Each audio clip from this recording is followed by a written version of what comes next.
Let's just begin. Footsteps. This is long, so I apologize for that. I've never had to tell this story with enough detail to actually explain it all the way. But let me tell you one thing. It's true.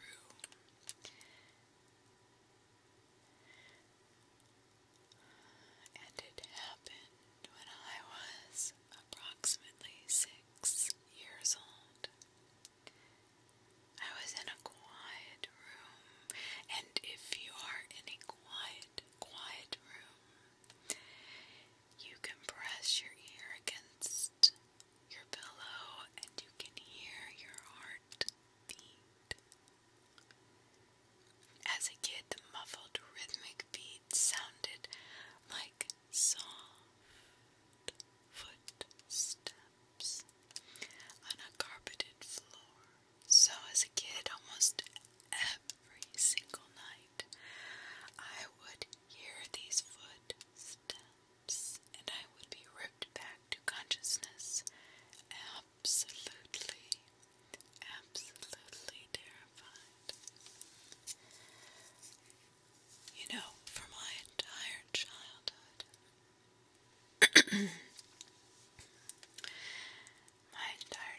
I lived with my mother in a fairly nice neighborhood that was in a transitional phase. People of lower economic means were gradually moving in, and my mother and I were two of these.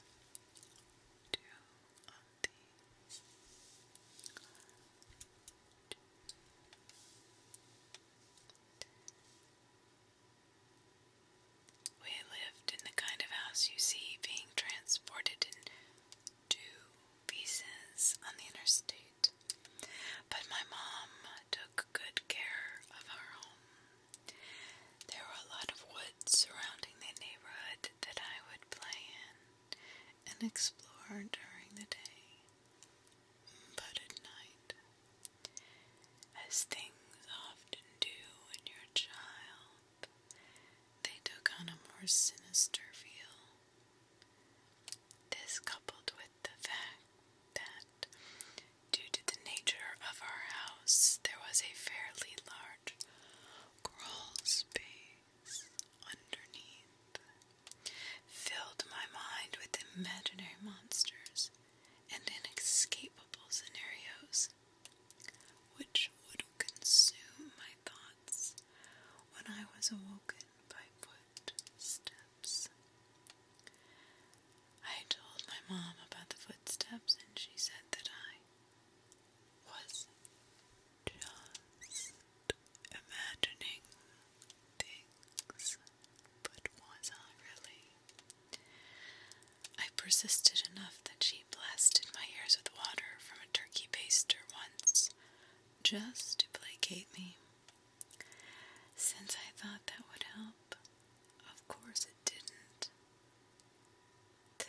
Despite all the creepiness and footsteps, the only weird thing that ever happened was that every now and then,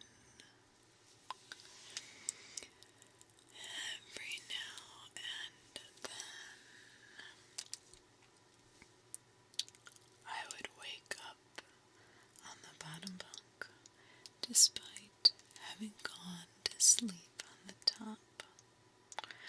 But this wasn't really weird, since I'd sometimes get up to pee or get a drink. I could remember just going back to sleep on the bottom bunk. I am only a child, so it didn't really matter. I had no siblings to bother, so I had my choice of either top or bottom.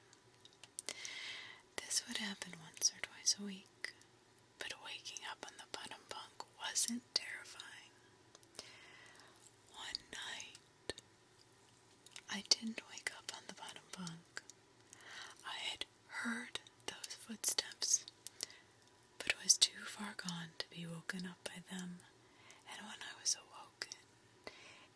wasn't from the sound of footsteps or nightmare, but because I was freezing cold. I mean, so cold. I felt like death. When I opened my eyes, I saw stars. I was in the woods. I sat up immediately and tried to figure out what was going on. I thought I was dreaming, but that didn't seem right. Though neither did me being in the woods. There was a deflated pool float right in front of me. One of those shaped like a shark. This only added to the surreal feeling, but after a while, it seemed like I just wasn't going to wake up because I wasn't asleep.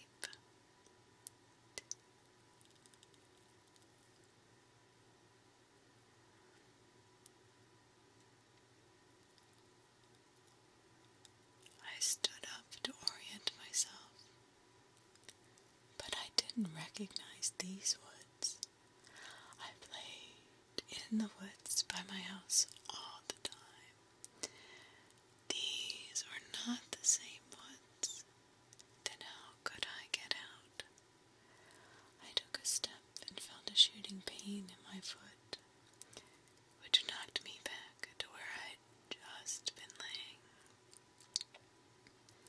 Ouch! I had stepped on a thorn. By the light of the moon I could see the thorns were everywhere. I looked at my other foot, but it was fine. And as a matter of fact, so was the rest of me. I didn't have another scratch on me, and I wasn't even dirty. I cried for a little bit and then stood back up. I didn't know which way to go, so I just picked a direction. I resisted the urge to call out, since I wasn't sure I wanted to be found by who or what might be out there waiting for me. I walked for what seemed like hours. I tried to walk in a straight line, and I tried to course correct when I had to take detours. But I was a kid, and I was afraid. There weren't any howls or screams, and only once did I hear any noise that scared me. It sounded like a crying baby. I think now that it was just a cat, but I had panicked. I ran, veering in different directions to avoid big thicks of bushes and collapsed trees. And I was paying close attention to where I stepped, because by that point, my feet were in pretty bad shape. I paid too much attention to where I was stepping and not enough to where those steps were taking me. Because not long after hearing the cry, I saw something that filled me with a horrible feeling of despair. I haven't experienced such a feeling since. It was the pool float. I was only 10 feet from where I had woken up. This wasn't magic or some supernatural space bend. I was lost. Up until that moment, I thought more about getting out of the woods than how I got into the woods.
started to look more familiar, and when I saw the ditch, a ditch made of dirt my friends and I would have dirt clod wars in, I knew I made it out. But at that point, I was walking really slowly because my feet were on fire. They hurt so badly. However, I was happy to be so close to home that I broke out into a slight jog when I actually saw the roof of my house over a neighboring lower set house. I let out a slight sob and ran faster. I just wanted to be home. I just wanted to be home. I had already decided that I wouldn't say anything because I had no idea what possibly I could say. I would get back into the house somehow, clean up, and get in bed. My heart sunk as I rounded the corner, and my house was in full view. Every light in the house was on. I knew my mom was up. I knew I would have to explain, or try to explain, where I'd been, and I couldn't even figure out where to start. My run became a jog, which became a walk. I saw her silhouette through the blinds, and although I was worried about how to explain things to her that didn't matter to me, at that point, I walked up the couple of steps to the porch and put my hand on the doorknob and turned. Right before I pushed it open, two arms wrapped around me and pulled me back. I screamed as loud as I could, "Mom! Mom, help me, please, Mom! Mom!" The feeling of being so close to being safe and then being physically pulled away from it filled me with a kind of dread that is, even after all these years, indescribable. The door had been torn away from opened, and a flash of hope shot through my head and heart. But it wasn't my mom. It was a man. An enormous man. I thrashed around and kicked at the shins of the person holding me while also trying to get away from the person who had just come out of my house. I was scared, but I was furious. Let me go. Where is she? Where is my mom? What did you do to her? As my throat stung from screaming and I was drawing in another breath, I became aware of a sound that had been present for longer than I had perceived it. "Honey, please calm down. I've got you." It sounded like my mom. The arm slowed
I didn't remember anything about any of this, but even if I sometimes went to the bathroom at night and didn't remember, or even if I could have gone into the woods on my own, even if all that could have been true, the only thing I knew at that point was, this isn't how you spell my name. I didn't write this. Balloons. A couple of days ago, I posted a story called Footsteps. There were a number of questions that made me curious about certain details about my childhood. I went and spoke to my mother. Exacerbated by my questions, she said, "Why don't you just tell them about the goddamn balloons if they're so interested?" As soon as she said that, I remembered so much about my childhood I had forgotten. This story will provide some greater context for the previous story, which I think you should read first. Though the order isn't of vital importance, reading that story first will put you in my place more effectively, since I remember the events of the Footsteps first. When I was 5 years old, I went to an elementary school that, from what I have come to understand, was really adamant about the importance of learning through activity. It was part of a new program designed to allow children to rise at their own pace, and to facilitate this, the school encouraged teachers to come up with really inventive lesson plans. Each teacher was given the latitude to create his or her own themes, which would run for the duration of the grade. All the lessons in math, reading, history, etc. would be designed in the spirit of the theme. These themes were called groups. There was a space group, a sea group, an earth group, and I was in the community group. In kindergarten in this country, you don't learn much except how to tie your shoes and how to share, so most of it isn't very memorable. I only remember two things very clearly. I was the best at writing my name the right way in the balloon project, which was really the hallmark of the community group, since it was a pretty clever way to show how a community functioned at a really basic level. I'm sure you've probably heard of this activity. On one Friday, I remember it being Friday because I was excited about the project, and it being the end of the week, towards the beginning of the year, we walked into the classroom in the morning and saw that there was a fully inflated balloon tied off with string taped to each of our desks. Sitting on each of our desks was a marker, a pen,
forward to swimming, and my friends, what do you like? Write me back soon. Here's $1 for the mail. On the dollar I wrote stamps right across the front, which my mom said was unnecessary, but I thought it was genius, so I did it.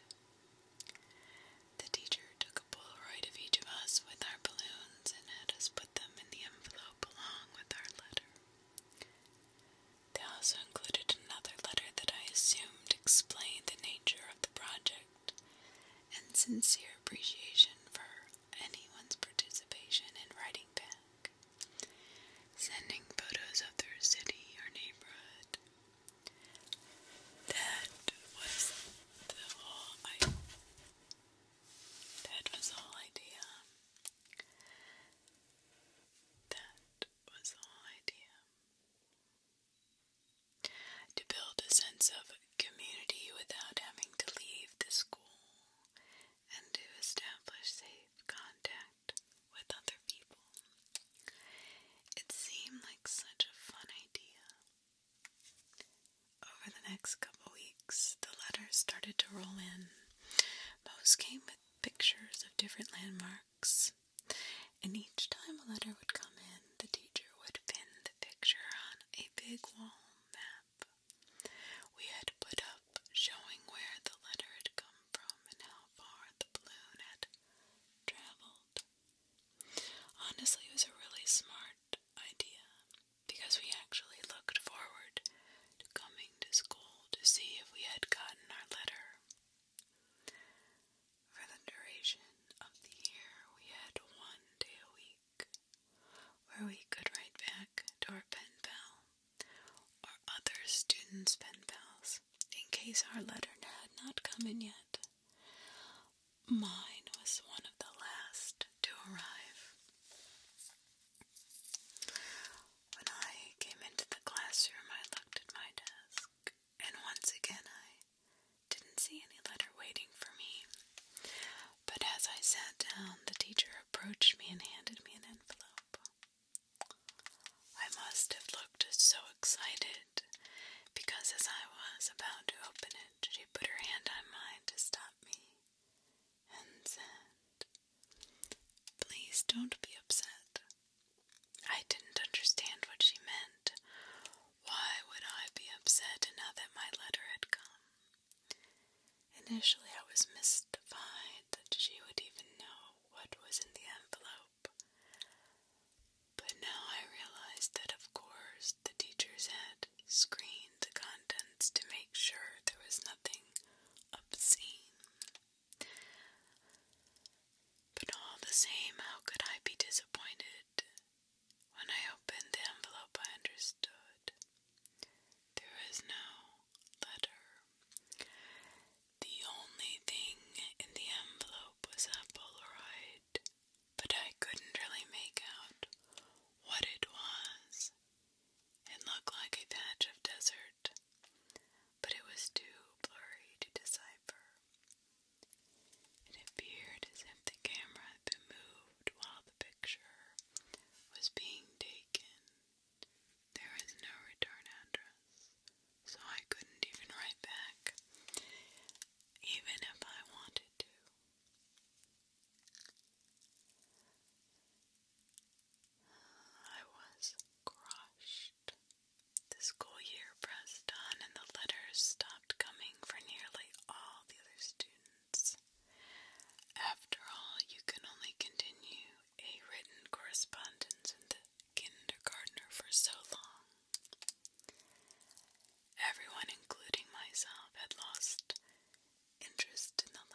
making a little too much noise. We traded guesses as what it was in an attempt to scare each other. My last guess was that it was a mummy, but in the end Josh kept insisting that it was a robot because of the sounds that were emanating from the bushes. Before we left, he got a little serious and looked me right in the eyes and said, "You heard it, didn't you? It sounded like a robot. You heard it too, right?" I had heard it, and since it sounded mechanical, I agreed that it was probably a robot. It's only now that I understand what it was. When we got back, Josh's mom was waiting for him at the kitchen table with my mom. Josh told his mom about the robot. Our moms laughed, and Josh went home. My mom and I ate dinner and then went to bed. I didn't stay in bed for long before I crept out and decided that due to the day's events I would revisit the envelopes, since now the whole affair seemed much more interesting. I took the first envelope and set it on the floor and set the blurry desert Polaroid on top. I laid the second envelope right next to it and placed the oddly angled Polaroid of a building's top corner on top. I did this with each picture until they formed a grid that was about 5 by 10. I was taught to be careful with things that I was collecting, even if I wasn't sure they were valuable. I noticed something, that the pictures gradually became more decipherable. There was a tree with a bird on it, a speed limit sign, power line, a group of people walking into some building, and then I saw something that vexed me so powerfully that I can now, as I write this, distinctly remember feeling dizzy and capable of only a single repeating thought. Why am I in the picture? In this photograph of the group of people entering the building, I saw myself holding hands with my mother in the very back of the crowd of people. We were at the very edge of the photo, but it was undeniably us. And as my eyes swam over the sea of Polaroids, I became increasingly anxious. This was a really odd feeling. It wasn't fear. It was a feeling you get when you're in trouble. I'm not sure why I was flooded with that feeling, but there I sat, floundering in the distinct sense that I'd done something wrong. And this feeling only intensified as I looked at the rest of the photos after the one had been so powerfully struck me. I was in every single photo. None of them were close shots. None of them were only of me, but it was very clear I was in every single one of them. Off to the side, in the back, bottom of the frame. Some of them only had the tiniest part of my face captured at the edge of the photo. But nevertheless, I was in them. I was always there. I didn't know what to do. Your mind works in funny ways as a kid.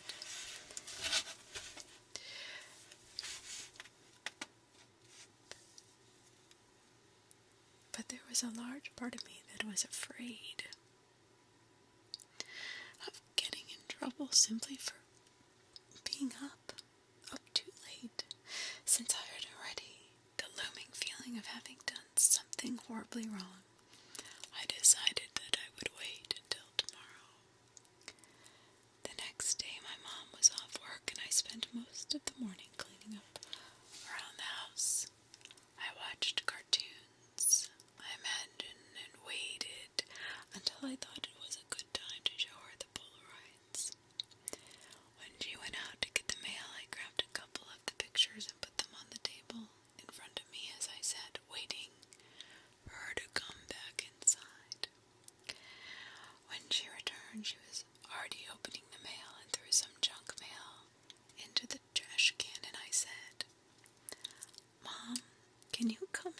a second. I have these pictures. Just give me a minute, honey. I need to mark these on the calendar. After a minute or two, she came and stood by me and asked me what I needed. I could hear her shuffling with the mail behind me, but I just looked at the Polaroids and told her about them.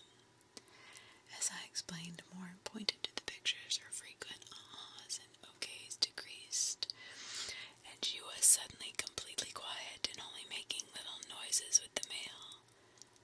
The next noise I heard from her sounded as if she was trying to catch her breath in a room that had no air left in it. At last her struggling gasps were conquered, and she simply dropped the remaining mail on the table and ran to the kitchen to get the phone. Mom, I'm sorry. I didn't know about these. Don't be mad at me. With the phone pressed to her ear, she was running around back and forth, shouting into it. I nervously fiddled with the mail sitting next to my Polaroids. The top envelope had something sticking out of it that I thoughtlessly and anxiously pulled on until it came out.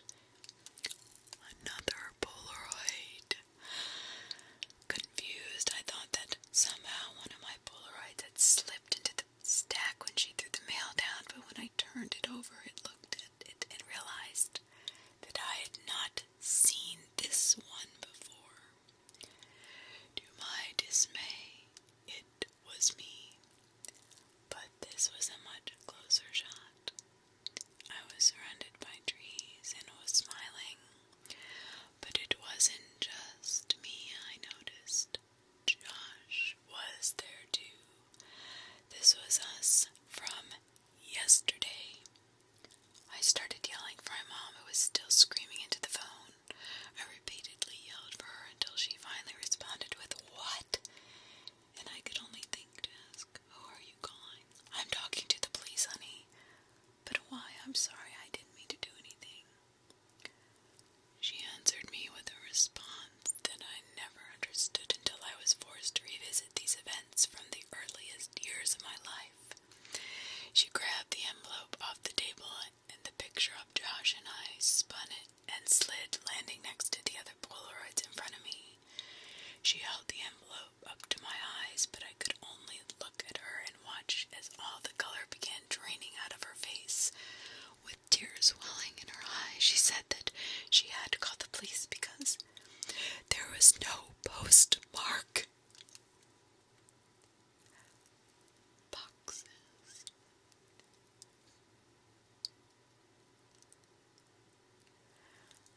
I want to apologize for being dishonest. I said several times in my comments that nothing really happened after footsteps, but that was not true. The events of the following story weren't locked away in the recesses of my mind. I always remembered them. It wasn't until I remembered balloons and spoke with my mother about the following events that I realized how intertwined this story was with everything else. However, I originally hadn't really planned on sharing this. My desire to withhold this memory was due mostly to the fact that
about 20 feet and broke my arm really bad in 2 places.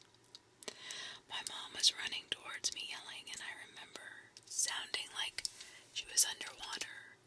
I don't remember what she said, but I do remember being surprised by just how white my bone was. I was going to start kindergarten with a cast and wouldn't even have any friends to sign it. My mom must have felt terrible because the day before I started school, she brought me home a kitten. He was just a baby and was striped tan and white. As soon as she put him down, he crawled into my empty case of soda that was sitting on the floor, so I named him Boxes. Boxes was only an outside cat when he escaped. My mom had him declawed so he wouldn't destroy the furniture, so as a result we did our best to keep him inside. He'd get out every now and then, and we'd find him somewhere in the backyard chasing some kind of bug or lizard, though he could hardly ever catch one because he had no front claws. He was pretty evasive, but we'd always catch him and carry him back inside. He scrambled to look back over my shoulder. I told my mom that it was because he was planning a strategy for next time. Once inside, we give him some tuna fish, and he came to learn what the sound of the can opener might signal. He'd come running wherever he heard it. This conditioning came in handy later because towards the end of our time in that house, Boxes would get out much more often and would run under the house into the crawl space where neither of us wanted to follow because it was cramped and probably crawling with bugs and rodents. Ingeniously, my mom thought to hook the can opener to an extension cord and back out and run it outside the hole that Boxes had gone through. Eventually he would emerge with his loud meows, looking excited by the sound and then horrified at how we could run such a cruel ruse on him. A can opener with no tuna made no sense to Boxes. The last time he escaped to under the house was actually our last day in it. My mom had put on the market and we had begun packing our things. We didn't have much and we stretched the packing out a while, though I had already packed up all my clothes at my mom's request. My mom could tell I was really sad about moving and wanted the transition to be smooth for me. I guess she thought that having my clothes in a box would reinforce the idea that we were moving, but things wouldn't change that much. When Boxes got out, as we were loading some things into the moving van, my mom cursed because she had already packed the can opener and wasn't sure where it was. I pretended to go look for it so as I wouldn't have to go under the house, and my mom, probably completely aware of my little scam, moved one of the panels and crawled in. She came out with Boxes pretty quickly and seemed pretty unnerved, which made me feel even better about getting out of it. My mom made some phone calls when I packed a little more, and then she came into my room and told me that she had spoken to the realtor and we were going to start moving into the house that day. She said it like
This must have been a Saturday night because I had spent the night at Josh's the previous night and was going home the next day.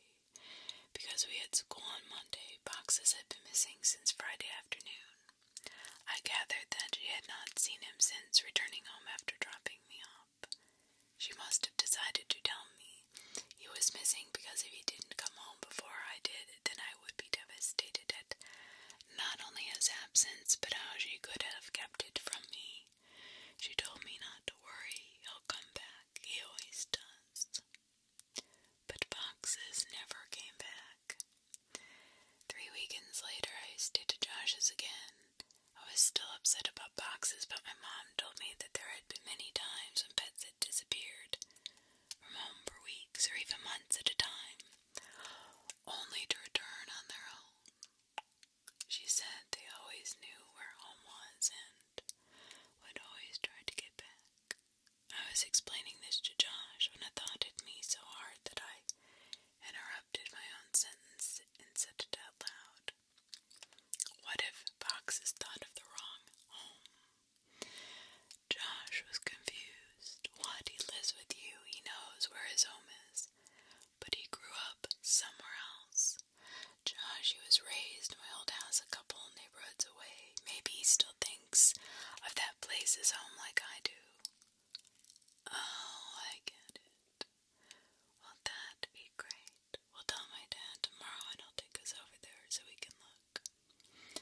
No, he won't, man. My mom said that we couldn't ever go back to that place because the new owners wouldn't want to be bothered. She said that she told you and Dad the same. Your mom and Dad the same thing. Josh persisted. Okay, then we'll just go out exploring tomorrow and make our way to your old house. No, if we get spotted by your dad, he'll find out and then my mom will. We will have to go there ourselves. We have to go there tonight. It didn't take much convincing to get Josh on board since he was usually the one to come up with ideas like this, but we had never snuck out of his house before.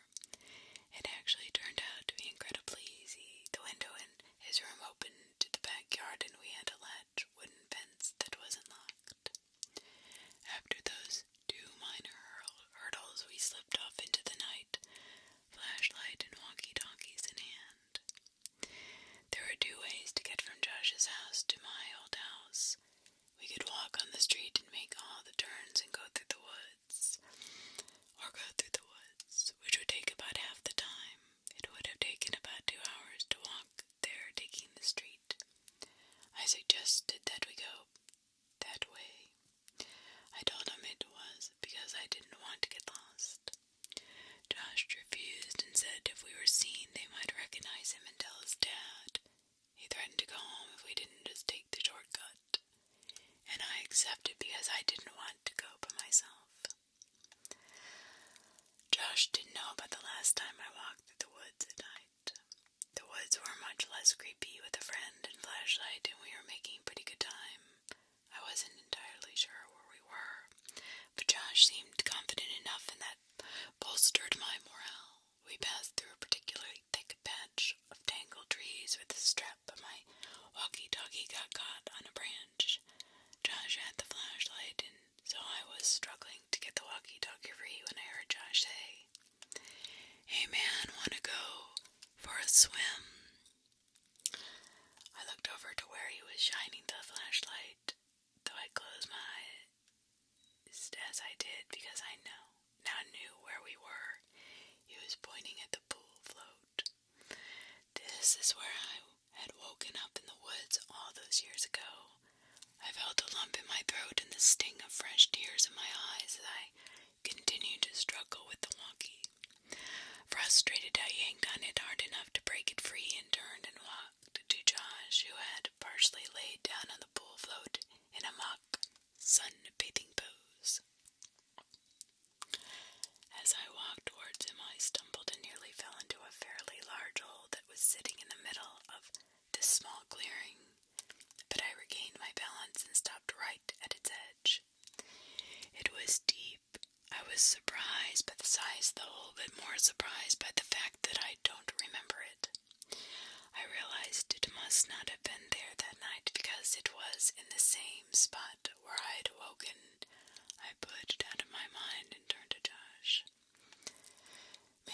messing around. You saw.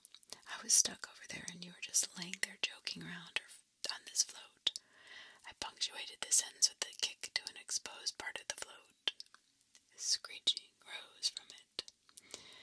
Josh's smile inverted. He suddenly looked terrified and was struggling to get off the float, but he couldn't in a quick manner due to the awkward way he had been laying on it.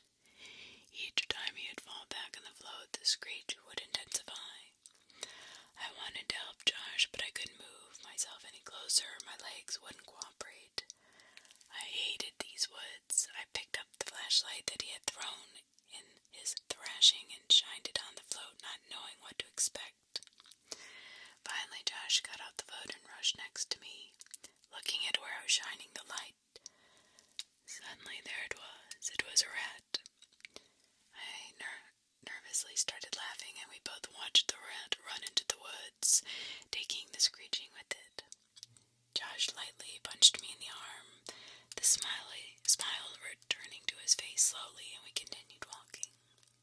We quickened our pace and made it out of the woods faster than we thought we would, and we found ourselves back in my old neighborhood. The last time I had rounded the bend, I had seen my house fully illuminated, and all the memories of what transpired came flooding back. I felt a skipping in my heart as we were finally turning the corner and about to face the full view of my house, remembering last time how incandescent it was. But this time all the lights were off. From a distance I could see my old climbing tree, and my mind traced the steps of casualty backward. I realized that I would not be back here this night if that tree had not grown. And I was briefly in awe of how all events were like that. As we got closer, I could see that the lawn looked terrible. I could not even guess when it had last been mowed. One of the shutters had partially broken loose and was rocking back and forth in the breeze. And overall, the house just looked dirty. I was sad to see my old home in such a state of disrepair. Why would my mom care if we bothered the new owners if they cared so little about where they lived? And then I realized there were no new owners. The house was abandoned, though it looked simply forsaken. Why would my mom lie to me about our house? I could not wrap my mind around why my mom would do that. About having new people in it, but I thought that this was actually a good thing. It would be easier to look around for boxes if we didn't have to worry about being spotted by the new family. This would make it much quicker. Josh interrupted my thoughts as we walked through the gate and up to the house itself. Your old house sucks, dude, Josh yelled as quietly as he could. Shut up, Josh. Even like it's still nicer than your house. Hey, man. Okay, I think boxes is probably under the house. One of us has to go under and look, but the other should stay next to the opening in case he comes out. Running out. Are you serious? There's no way I'm going under there. You're a cat man, you do it.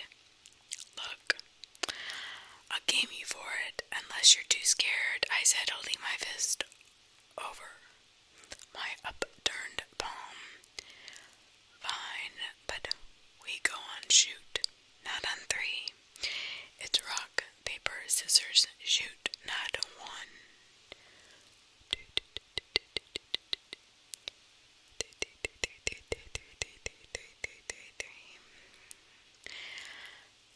I know how to play the game, Josh. You're the one who always messes up, and it's 2 out of 3.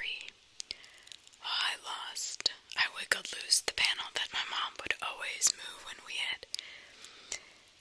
when I saw her crawl under here for boxes.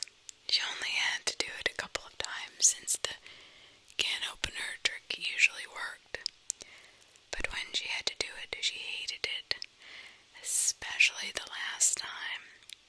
And as I looked into the darkness of the crawl space, I had a greater appreciation for why. Before we moved, she said that it was actually better than that boxes ran under here, despite how hard it could be to get him out. It was less dangerous than him jumping over the fence and running around the neighborhood.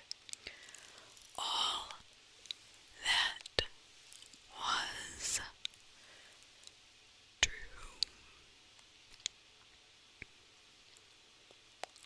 All that was true.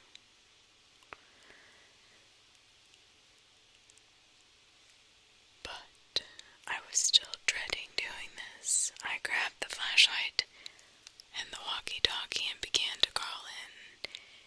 A powerful smell overtook me. It smelled like death. I turned on my walkie. Josh, are you there? This is Macho Man. Come back. Josh, cut it out. There's something wrong down here. What do you mean? It stinks. It smells like something died. Is it boxes? Oh God, I really hope not. I set down the walkie and moved the flashlight around as I crawled forward. Looking through the hole from the outside, you could see all the way back with the right light. But you had to be inside to see around the support blocks that held up the house. I would say that there was about 40% of the area that you could not see unless you were actually in the crawl space. But even inside, I discovered that I could only see directly where the flashlight was pointing. I realized that this would make scouting around the place much more difficult. As I moved forward, the smell intensified.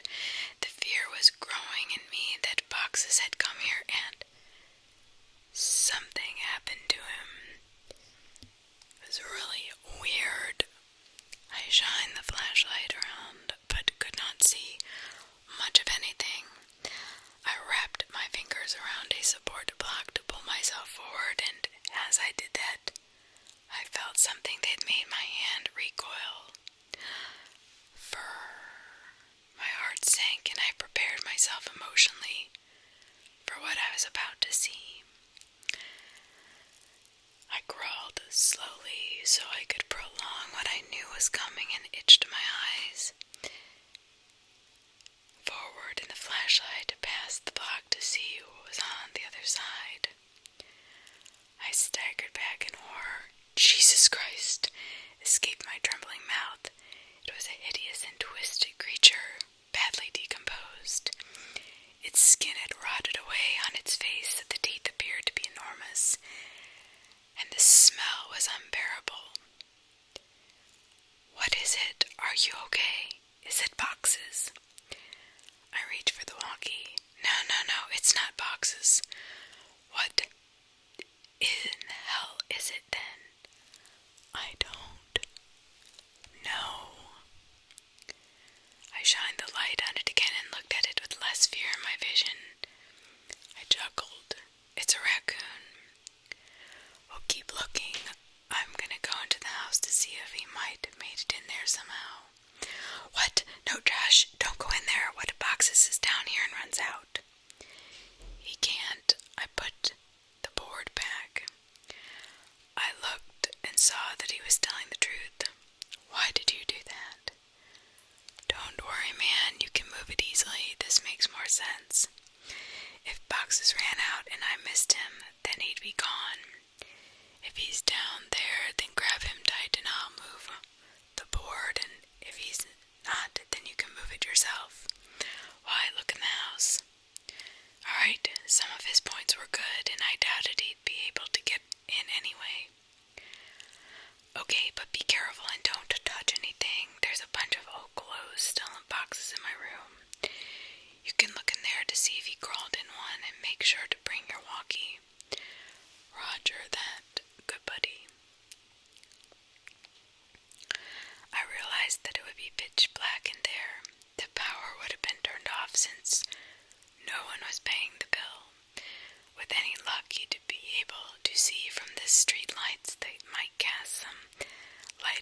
night, otherwise I'm not sure what he'd do. Before too long, I heard footsteps right over my head. I felt old dirt raining down on me. Josh, is that you? Check, check, breaker, breaker. This is Macho Man coming back for the big tango foxtrot. The eagle has landed. What's your 28 Princess Jasmine over? Asshole. Macho Man, my 20 is in your bathroom looking at your stash of magazines. Looks like you've got a thing for dudes' butts. What's the report on that over? I could hear him laughing without the walkie, and I started laughing too. I heard the footsteps fade away a little. He was on his way to my room.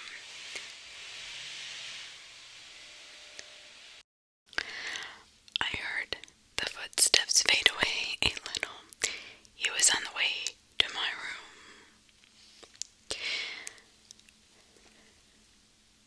Man, it's dark in here. Hey, are you sure you had boxes of clothes here in here? I don't see any. Yeah, there should be a couple boxes in front of the closet. Man, there aren't any boxes in here. Let me check to see if you maybe put the boxes in the closet before you left. I started thinking that maybe my mom had come back and gotten the clothes and just given them away because I had outgrown a lot of them.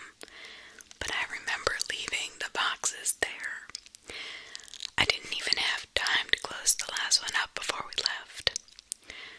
I was waiting for Josh to tell me what he found. I kicked out my leg, which had began to fall asleep because of the position I was in, and it hit something. I looked back and I saw something really strange. It was a blanket,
because I knew I had to get out of there, and I scrambled to the board.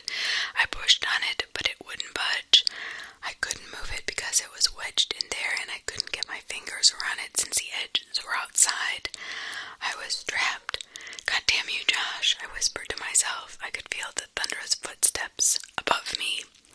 The house was shaking. I heard Josh scream, and it was matched by another scream that wasn't full of fear. As I continued pushing, I felt the board move, but I knew it wasn't me who was moving it. I could hear footsteps above me and in front of me, and shouting and screaming, filling the brief silences between the footsteps. I moved back and held my walkie, ready to try to defend myself, and the board was thrown to the side, and an arm shot in and grabbed for me. "Let's go, man." Now it was Josh. Thank God. I scrambled out of the opening holding the flashlight and the walkie. When we got to the fence, we both jumped out. But Josh's walkie fell. He reached for it, and I told him to forget it. We had to move. Behind us, I could hear yelling, though they weren't words, only sounds, and we perhaps foolishly ran for the woods to get back to Josh's quicker and be somewhat harder to follow. The whole way through the woods, Josh kept yelling, "My picture. He took my picture." But I knew the man had already hid Josh's picture from all those years ago in the ditch. I suppose Josh still thought those mechanical sounds were from a robot. We made it back to Josh's house and back into his room before his parents woke up. I asked him about the big bag and if it really moved, and he said he couldn't be sure. He kept apologizing about dropping the walkie at the house, but I obviously never thought that was a big deal. We didn't go to sleep and sat peering out the window waiting for him. I went home late that day. It was about 3 a.m. already. I told my mom the basics of this story a couple days ago. She broke down and was furious about the danger I put myself in. I asked her why she made all those things up about bothering the new owners to stop me from going. Why did she think the house was so dangerous? She became irate and hysterical, but she answered my question. She grabbed my hand and squeezed it harder than I thought her capable of, and locked her eyes to mine.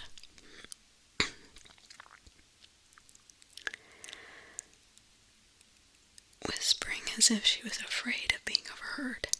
Because I never put any fucking blankets or poles under the house for boxes. You weren't the only one to find them.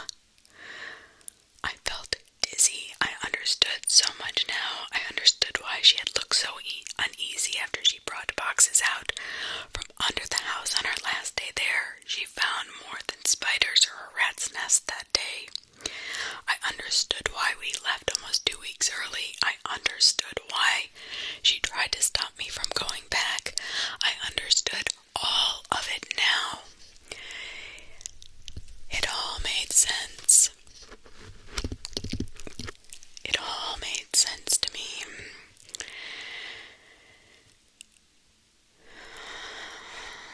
It took a while for me to absorb exactly everything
Maps.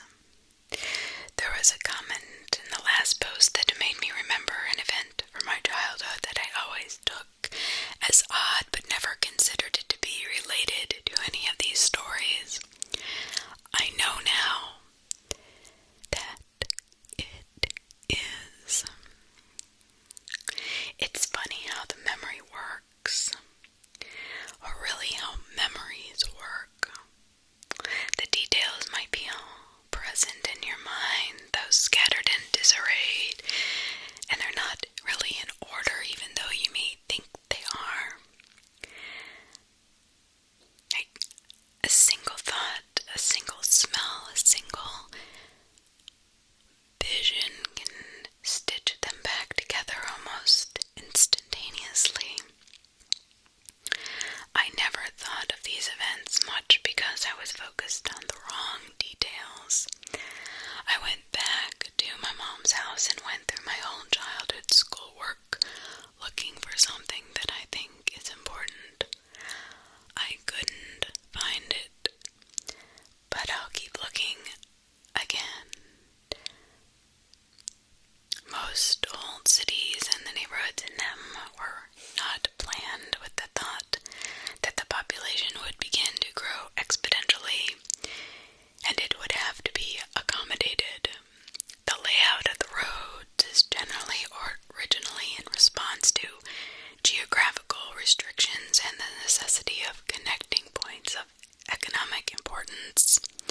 Once the connecting roads are established, new businesses and roads are positioned strategically along the existing skeleton, and eventually the paths carved into the earth are immortalized in asphalt, leaving room only for minor modifications, additions, and alterations, but never a dramatic change.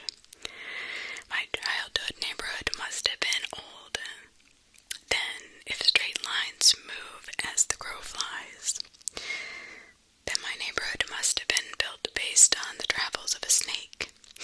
The first houses built must have been placed around the lake, and gradually the inhabitable area increased as new extensions were built off the original path. But these new extensions all ended abruptly at one point or another. There was only one entrance-exit for the entire neighborhood. Many of these extensions were limited by a tributary, which both fed and drank from the lake, and passed right by what I came to call, and have called in these stories, the ditch. Many of the original homes had enormous yards, but some of the original plots have been divided, leaving properties with smaller and smaller boundaries.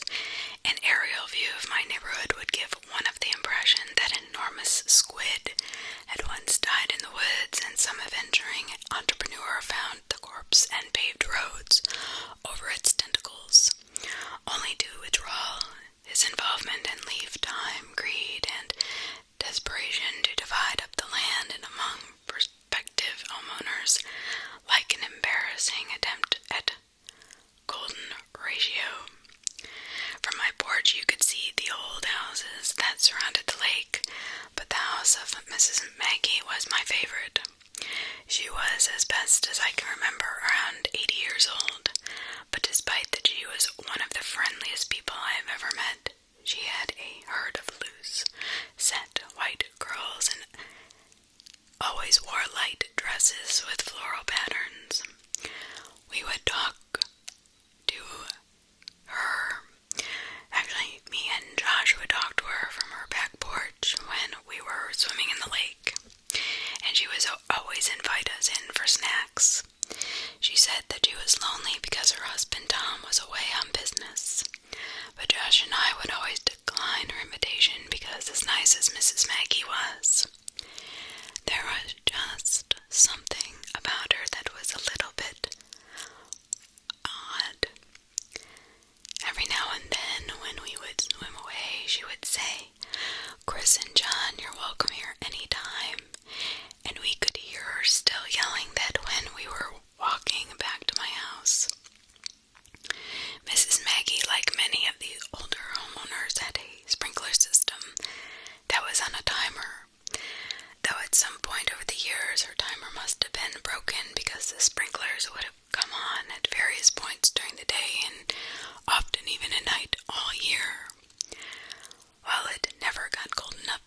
very much. Several times each winter I could go outside in the morning to see Mrs. Maggie's yard, transformed into a surreal Arctic paradise by the frozen water.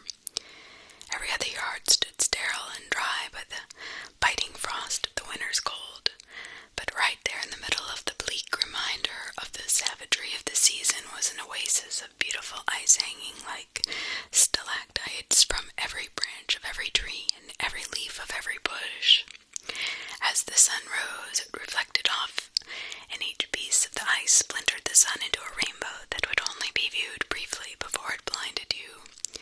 Even as a child, I was struck by how beautiful this was, and often Josh and I would go over there to walk on the iced glass grass and have sword fights with icicles.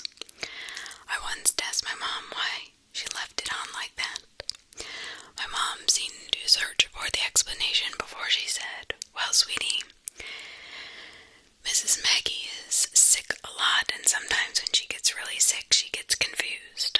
That's why she messes up yours and Josh's names sometimes.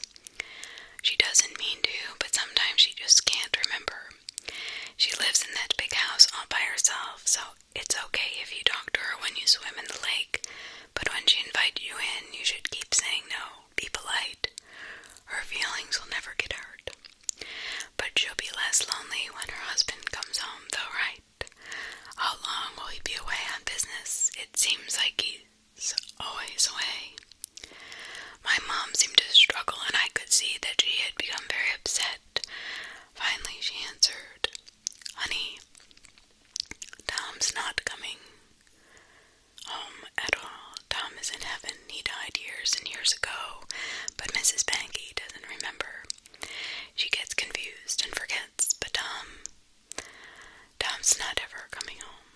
If someone had moved back in with her, she might even think it was Tom, but he's gone forever, sweetie."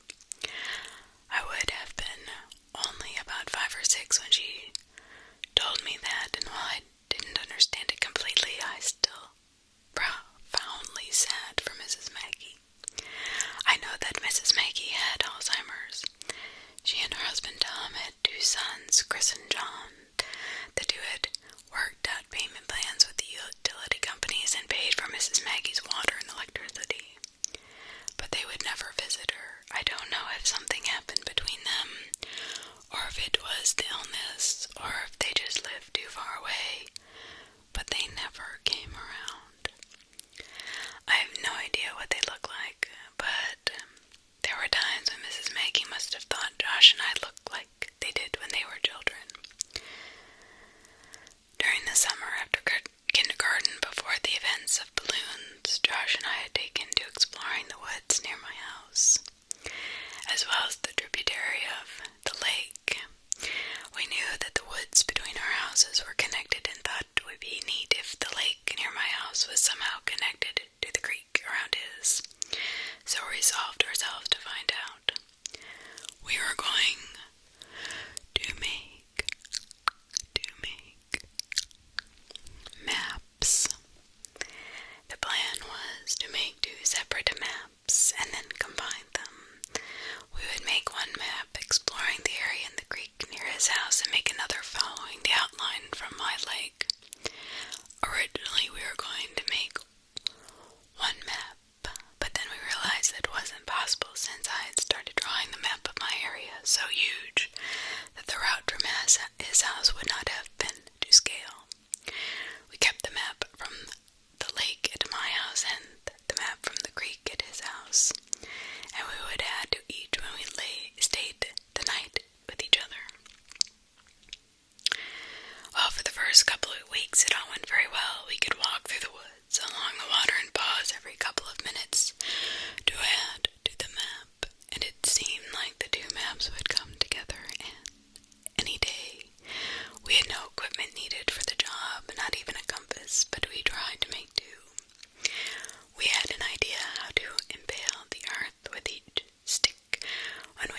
groups were revitalized.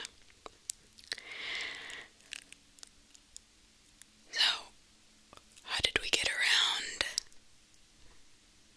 going through the thick woods? We'd have to go through the water. What did we do? We built a raft. Now, due to the construction in the neighborhood at the time, there was a large amount of scrap building material that we could use. We originally conceived of a formidable ship, complete with a mast and an anchor, but this quickly diminished into something more manageable, and we set aside the wood and took several large pieces of styrofoam that we backed the foam board and tied them together with rope and kite string. We launched our vessel a little down water from Mrs. Maggie's and waved a farewell to her as she motioned us to come back for her. But there was no stopping us. Our raft worked very well, and while we both behaved and spoke as if the functionality of the raft was a given, I know I did at least, I was still a little surprised inside. We each had a fairly long branch to use. The first time we had to resort to that method of propulsion, I remember thinking that from far above it must have looked like a colossally fat man with tiny arms was out for a swim.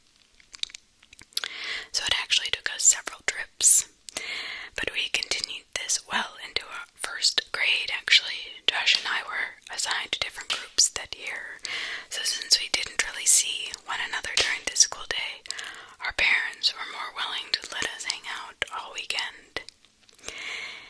Each week, what's more, Josh's dad had taken on a lengthy construction job that required him to work overtime on the weekends. On Saturday around 7 p.m., Josh and I were playing when one of my mom's co-workers knocked on the door.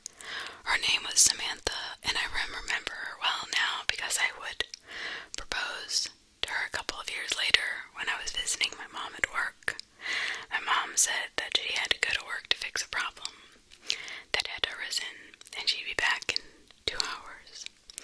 Her car was being repaired, so she'd had to ride with Samantha, but I gathered that the problem was Samantha's fault, and discussing it in the car was why it would take only 2 hours.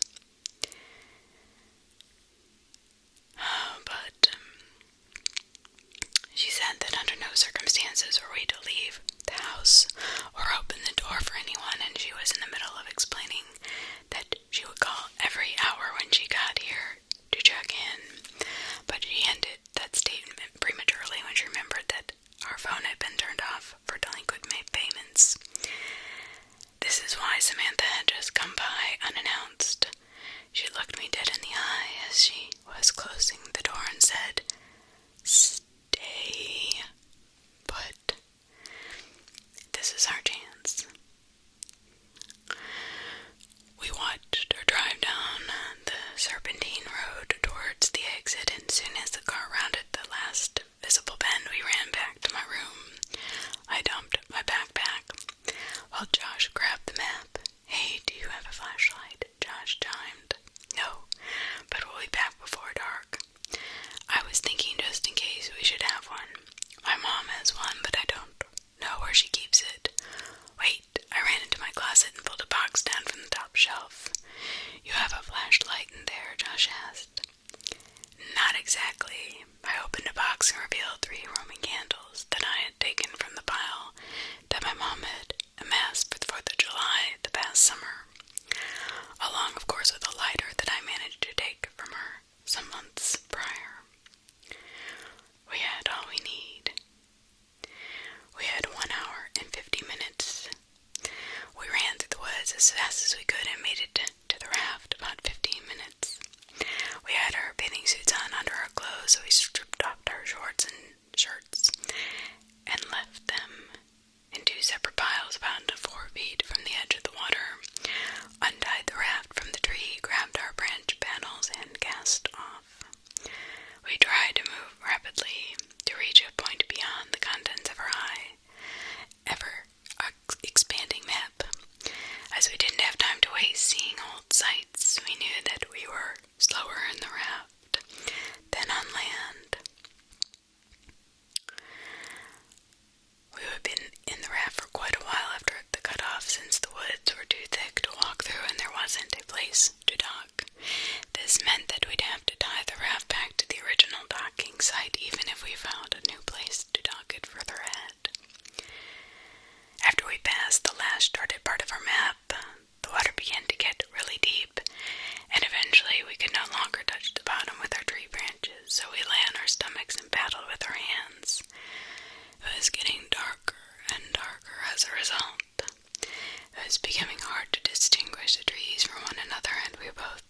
woods would cease.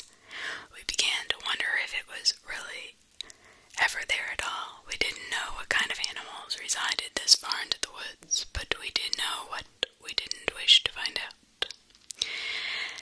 Josh amended the map that it was illuminating with the lighter. We were suddenly confronted with the fact that the sounds were not imagined.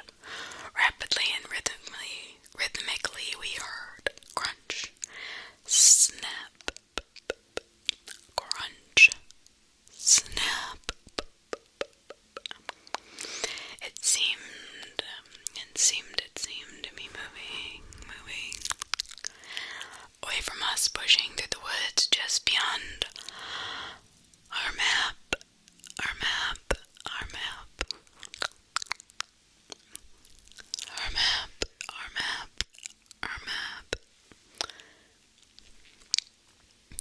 Crunching, snapping. And then we had misjudged the sun and just how long it would linger. Nervously, I called out, "Hello?" There was a brief moment of breathless tension as we lay in static in the water. The silence was suddenly broken by laughter. "Hello," Josh cackled. "So what? Hello, Mr. Monster in the Woods. I know you're sneaking around, but maybe you'll answer my hello." I realized how stupid this all was. Whatever animal it was, it wouldn't respond. Josh continued hello in a high falsetto. Hello, I countered with a deep baritone as I couldn't manage. "Hello there, mate. Hello, beep beep bop. Hello, hello, hello, hello, hello, hello, hello, hello, hello, mocking each other. But then we heard, "Hello." It was whispered and forced, as if it were powered by the last breath in a pair of deflating lungs. But it didn't sound sickly. It had come from the spot just off the map, which now sat behind us since we had turned the raft around.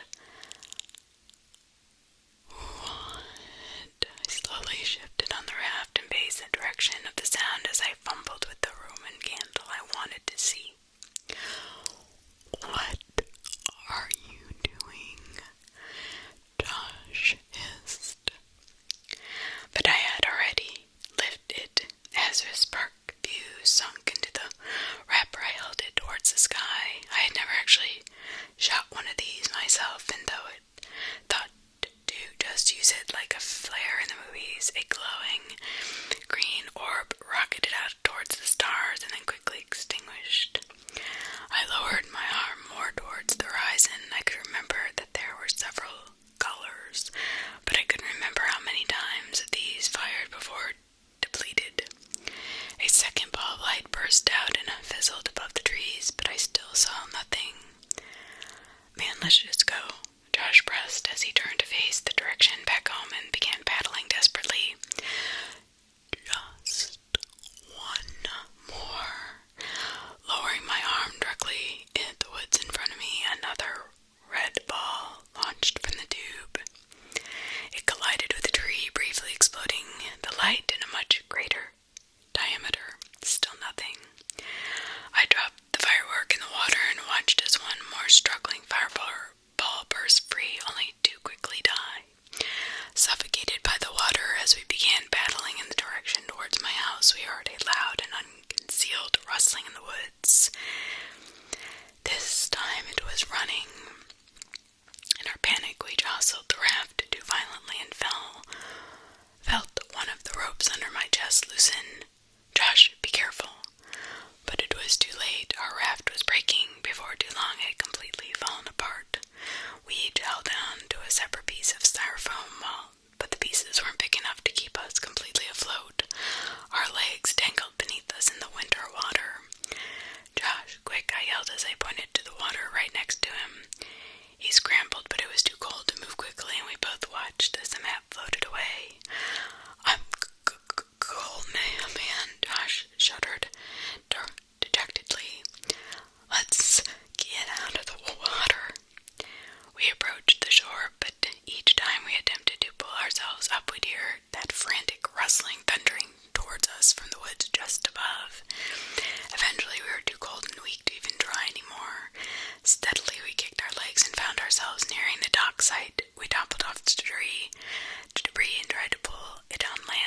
Josh's piece slipped away and floated in the direction of the lake. We took off our swimsuits and we were desperate to get into our dry clothes to shield us from the biting chill of the air. I slid my shorts, but there was something wrong. I turned to Josh. "Where is my shirt?" "Man," he shrugged and suggested maybe it got knocked into the water and floated into the lake. I ran behind the houses and peered out over the water and scouted along the shoreline. It occurred to me that with any luck, maybe I could find the map too. I was moving pretty fast because I needed to get home and was about to give up when my concentration was interrupted by a sound coming from just behind me. "Hello." I whipped around. It was Miss Maggie. I had never seen her at night before, and in the poor light she looked exceedingly frail. The usual warmth that wrapped her manner seemed to have been snuffed out by the chill. "Hello, Miss Maggie." "Oh, hi, Chris." The warmth and smile had returned to her, and even if her memories had not, I couldn't see. It was you in the dark there. Jokingly, I asked her if she was going to invite me in for a snack. "But this time," she said, "maybe another time." I was too busy looking for my shirt and the map to care. I made it home a couple minutes before my mom did, and by the time she came in, Josh and I had already changed clothes and warmed up. We had gotten away with it, even though we'd lost the map.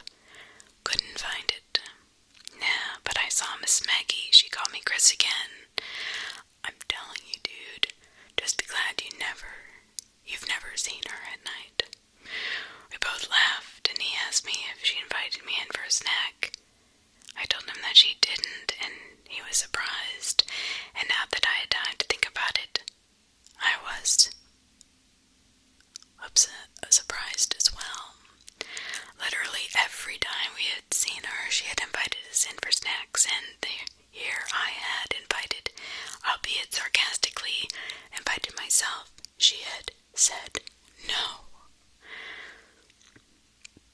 As Josh talked more about Mrs. Maggie, I suddenly realized that the lighter must still be in my pocket, and that it would be disastrous for my mom to find it. I grabbed the shorts off the floor and patted my pockets. I felt something, but it wasn't the lighter.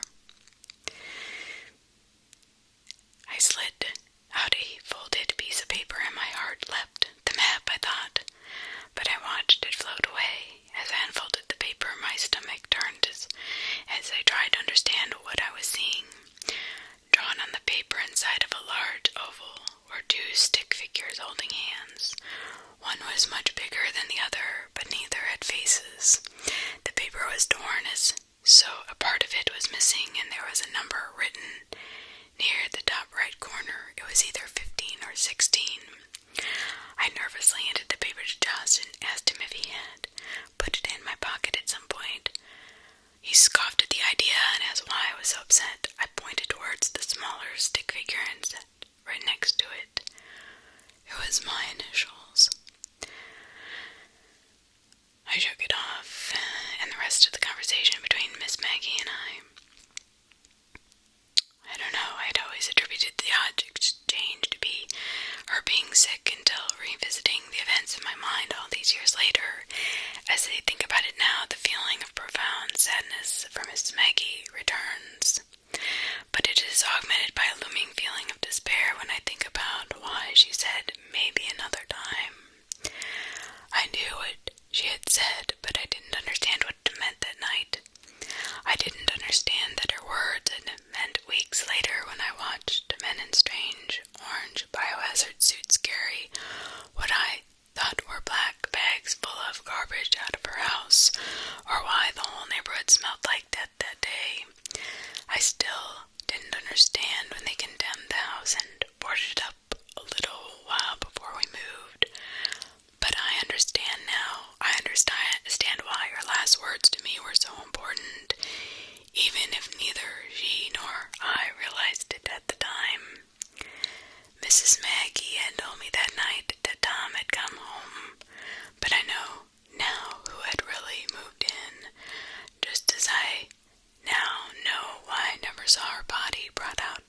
stretcher. The bags were not filled with garbage.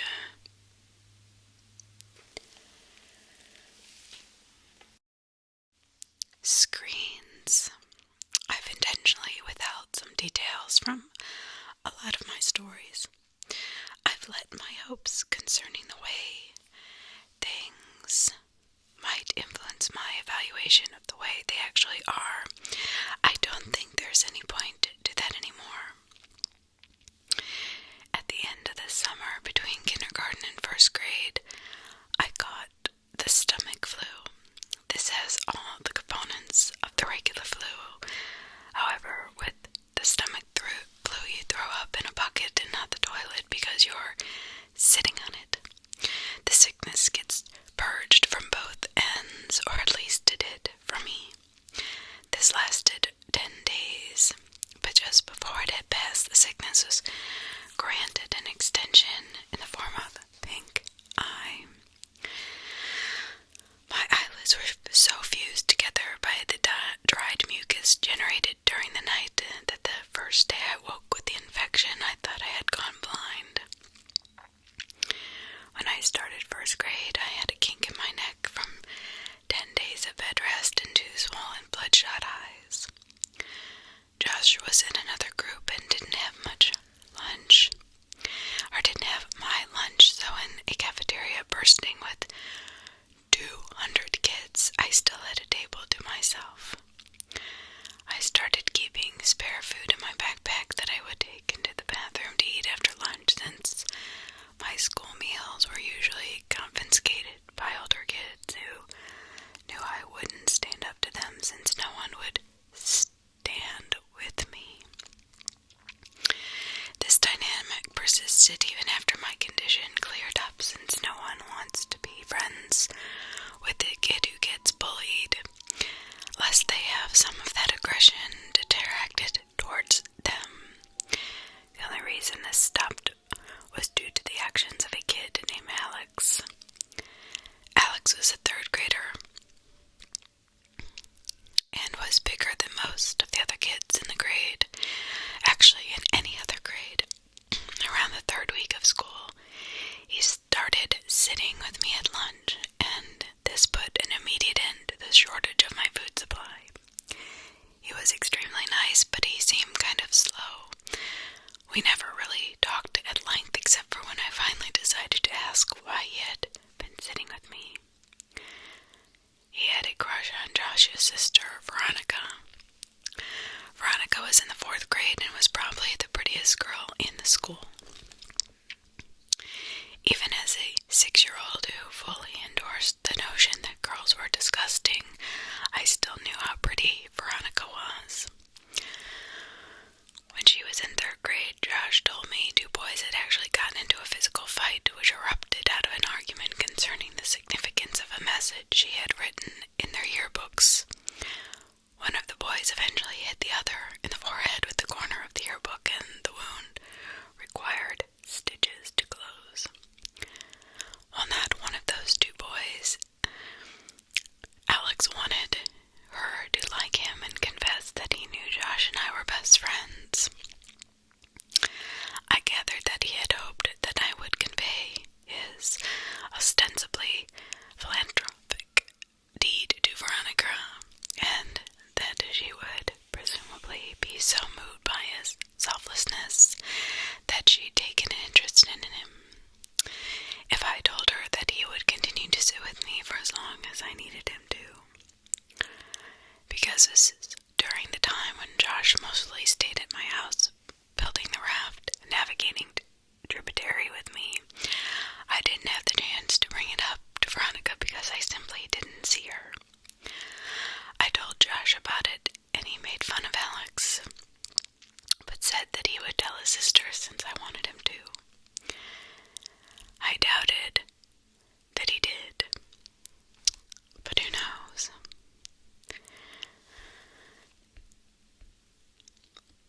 I really did.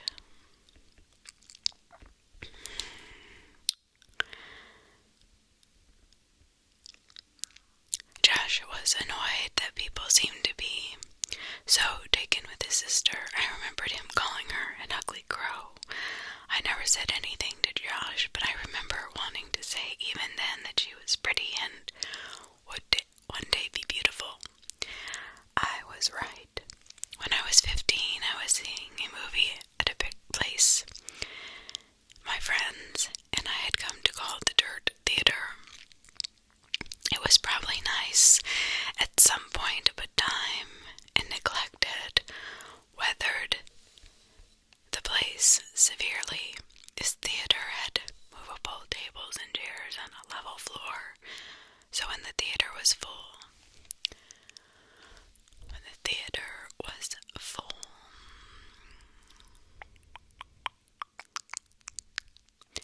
there were very few places you could sit and see the entire screen. The theater was still open, I imagine for 3 reasons. It was cheap to see a movie. They showed a different cult movie twice a month at midnight, and they sold beer to underage kids during the midnight shows. I went for the first 2 reasons, and that night they were showing Scanners by David Cronenberg for $1. My friends and I were sitting in the very back. I wanted to sit closer to the front for a better view, but Ryan had driven us, so I relented.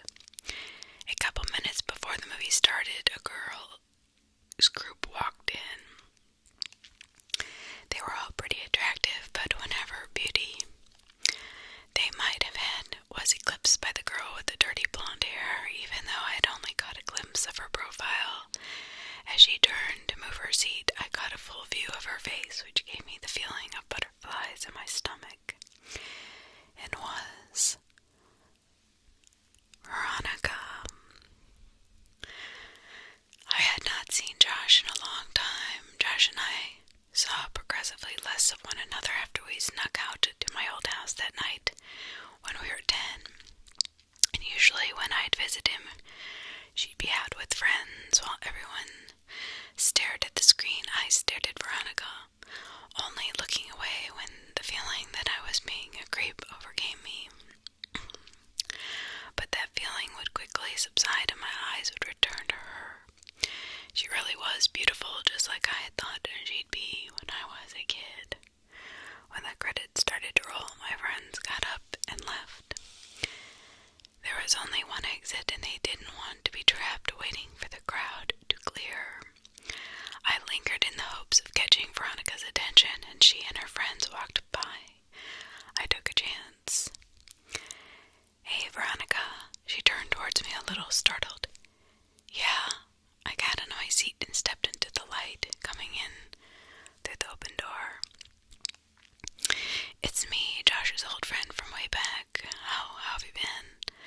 "Oh my God, hey, it's been so long," she monitored. She motioned to her friends that she'd be out in a second.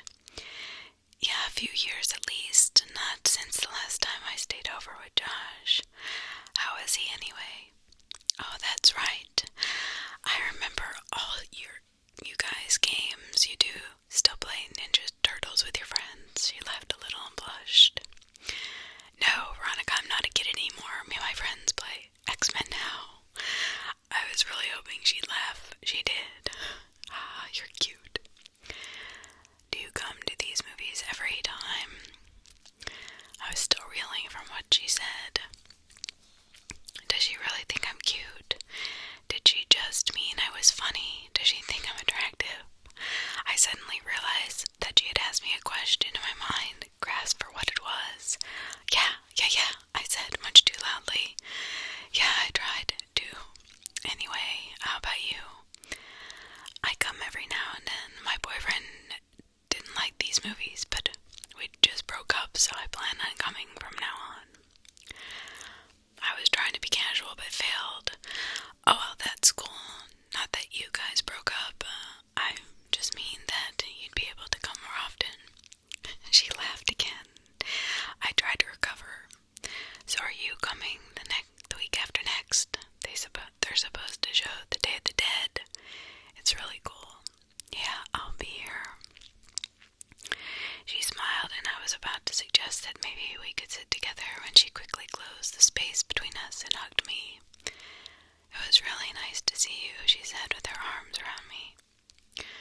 to say when I realized the biggest problem was that I had forgotten how to talk. Luckily, Ryan, who I could hear approaching from the hallway, came in and spoke for me. "Dude, you know the movie's over, right? Let's get the fuck out of..." "Oh, yeah." Veronica let go and said that she'd see me next time. She was played out of the room by the porn music Ryan was making with his mouth. I was furious, but it dissipated as soon as I heard Veronica laughing in the lobby.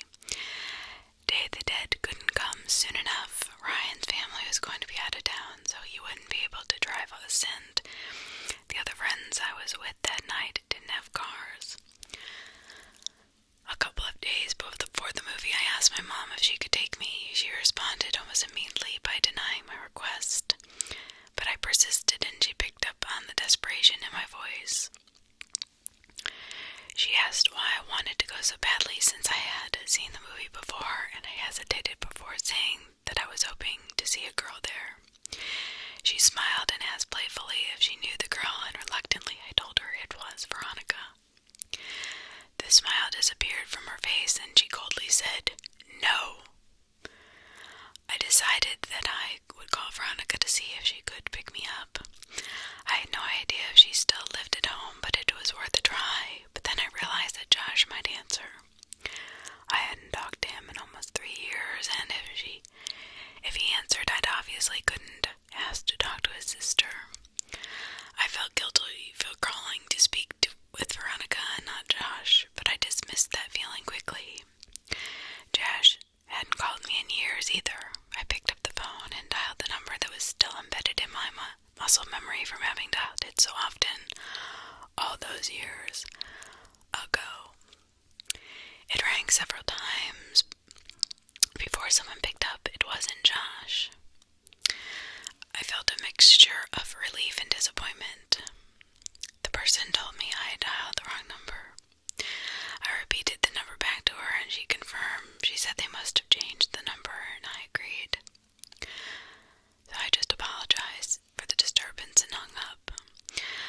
I told my mom the day before the movie that I was no longer concerned with going, but was hoping that she could drop me off at my friend Chris's house. She relented and dropped me off that Saturday, a couple hours before the movie. My plan was to walk from his house to the theater, since he only lived about a half a mile. So I left his house at 11:15. I tried to pace myself so I'd get there a little just before the movie started. The road wasn't illuminated by streetlights. I was walking in the grass with the road and about 2 feet on my left. I stepped a little more to my right and craned my neck over to my left shoulder to see what was behind me. A car had stopped about 10 feet from me. All I could see were the violently bright headlights that were cutting through the otherwise dark surroundings. I thought that it might be one of Chris's parents. Maybe they had come to check on us and see that I was gone. It wouldn't have taken that much pressing for Chris to confess. I tried to see the driver, but it was too dark and my pupils had shrunk when faced with the blinding lights. But then they adjusted enough so that I could see a tremendous crack in the back window of the car as it drove away. I didn't think much of the whole affair. Some people find it fun to scare other people. I'd often hide around corners and jump out at my mom, after all. I timed it right and got about 10 minutes before the movie. I decided to wait outside until 11:57. As I was considering the possibility she might not show, I saw her. She was alone, and she was beautiful. I waved to her and walked to close the distance. She smiled and asked if my friends were already inside.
walking toward the old mall. As we were about to round the corner and leave the theater out of sight, I looked back and saw that her car was not the only one left in the parking lot. The other one had a large crack in the back window. My immediate uneasiness turned to understanding. That makes a lot of sense. The driver of the car works here and must have figured I was on my way to the movie. Injecting real horror into the life of a horror fan seemed like an obvious move. We walked around the mall and talked about the movie. I told her that I thought The Day of the Dead was better than Dawn of the Dead, but she refused to agree. I told her of when I called her an old number about my dilemma about who would answer the phone. She didn't find it as funny as I did, but she took my phone and put her number in it. She commented that it might be the worst cell phone she'd ever seen. Her evaluation wasn't rescinded when I told her I couldn't even receive pictures on it. I called her so she'd have my number, and she programmed it in. She told me that she was graduating, but she hadn't done well in school so far that year, so she wasn't sure if she'd even get into college. I told her to attach a picture of herself to the application, and they pay for her to go, just so they could look at her. She didn't laugh at that one, and I thought she might be offended. She might have thought I was implying that she couldn't get in based on her intelligence. I nervously glanced at her, and she was just smiling, and even in this poor light, I could see that she was blushing. I wanted to hold her hand, but I didn't. As we walked down the final side of the mall back towards the theater, I asked her about Josh. She told me she didn't want to talk about it. I asked her if he was at least doing all right, and she said, "I don't know." I figured Josh must have taken a wrong turn somewhere and started getting into trouble. I felt bad. I felt guilty. As we approached the parking lot, I noticed that the car with the cracked window was gone, and that her car was now the only one in the parking lot. She asked me if I needed a ride, and even though I really didn't, I said that I'd appreciate it. I had drunk my entire soda during the movie and all. The walking was putting pressure on my bladder. I knew that I could wait until I was back at Chris's, but I had decided that I was going to try to kiss her when she dropped me off. I didn't want this biological nagging to rush me out of the car. This would be my first kiss. I could think of no ruse to conceal that I needed to do what I needed to do at the theater. It long closed, so I only had one option. I told her I was going to go behind the theater to piss, and that I'd be back in 2 shakes. It was obvious that I thought it was hilarious, and she seemed to laugh more about how funny I thought it was, and how funny it clearly was. On the way towards the theater, I stopped and turned towards her. I asked her if Josh had ever told her that kid named Alex had done something nice for me. She paused for a moment and said that he had.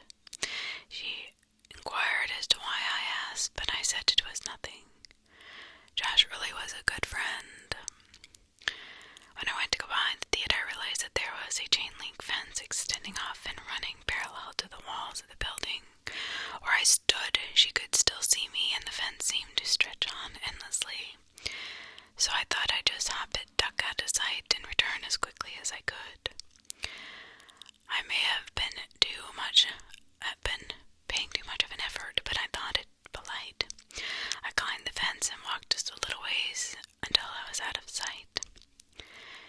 For a moment, the only sounds were the crickets in the grass behind me and the collision of liquid and cement. These sounds were overpowered by a noise that I can still hear clearly when it's quiet and there are no other noises to distract my ears. A faint screeching which quickly subsided only to be replaced with a cascade of thundering vibrations. I realized quickly enough what it was. It was a car. The growling of the engine got louder, and then I thought, No, not louder. Closer, closer, closer. As soon as I realized this, I started back towards the fence, but before I could get very far at all, I hear a brief, truncated scream, and the roar of the engine terminated in a deafening thud.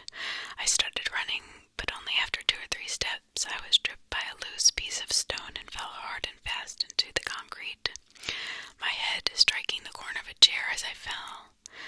I was dazed for 30 seconds, but the renewed rumbling of the engine drew my senses back, and my equilibrium was restored by adrenaline.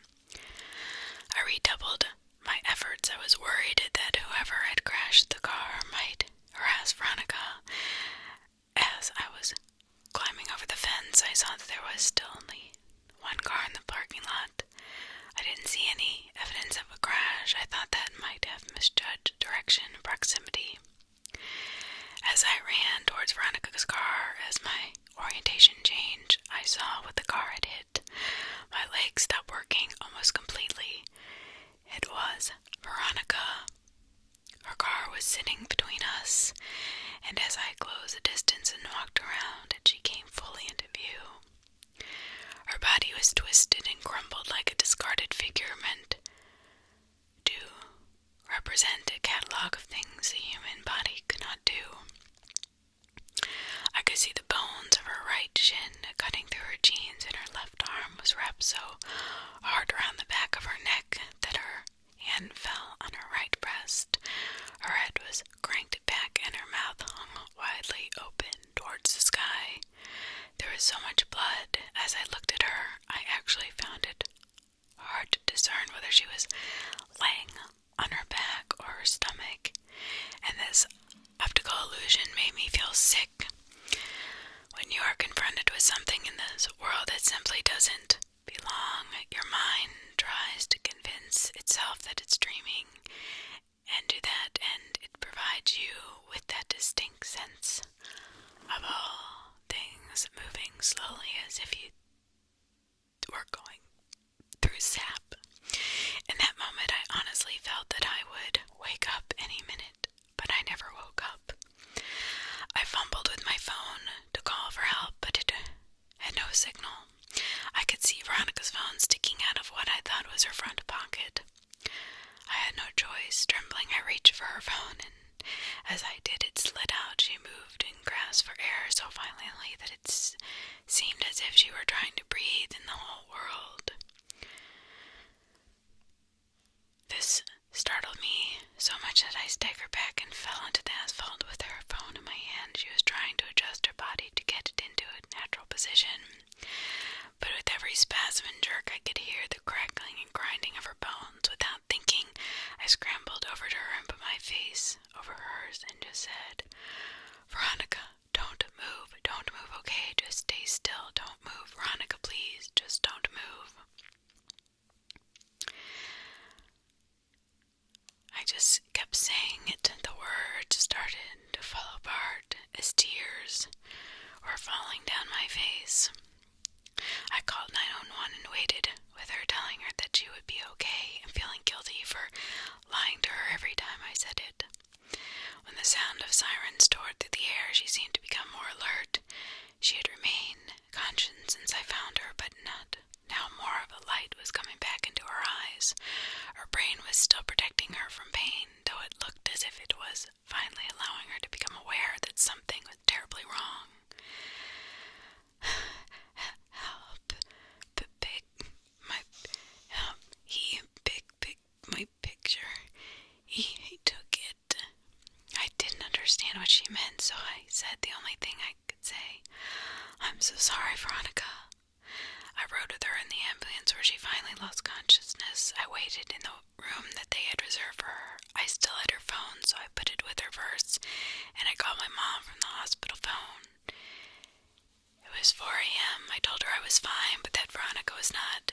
She cursed at me and said that she'd be right there, but I told her I wasn't leaving until Veronica was out of surgery. She said she'd come anyway. My mom and I didn't speak that much. I told her I was sorry for lying, and she said that we'd talk about that later. I think that I think that we talk about that later. I thought that we had talked more in that room. If I just told her about boxes or the night with the raft, if she told me of what she knew, I think that things would have changed, but we sat there in silence. She told me that she loved me and that I could call her whenever I wanted her to come get me. As my mom was leaving, Veronica's parents rushed in. Her dad and my mom exchanged a few words that appeared to be quite serious while Veronica's mother talked to the person at the desk. Her mother was a nurse, but didn't work at the hospital, not at this one. I'm sure that she had tried to get Veronica transferred, but her condition was prohibitive.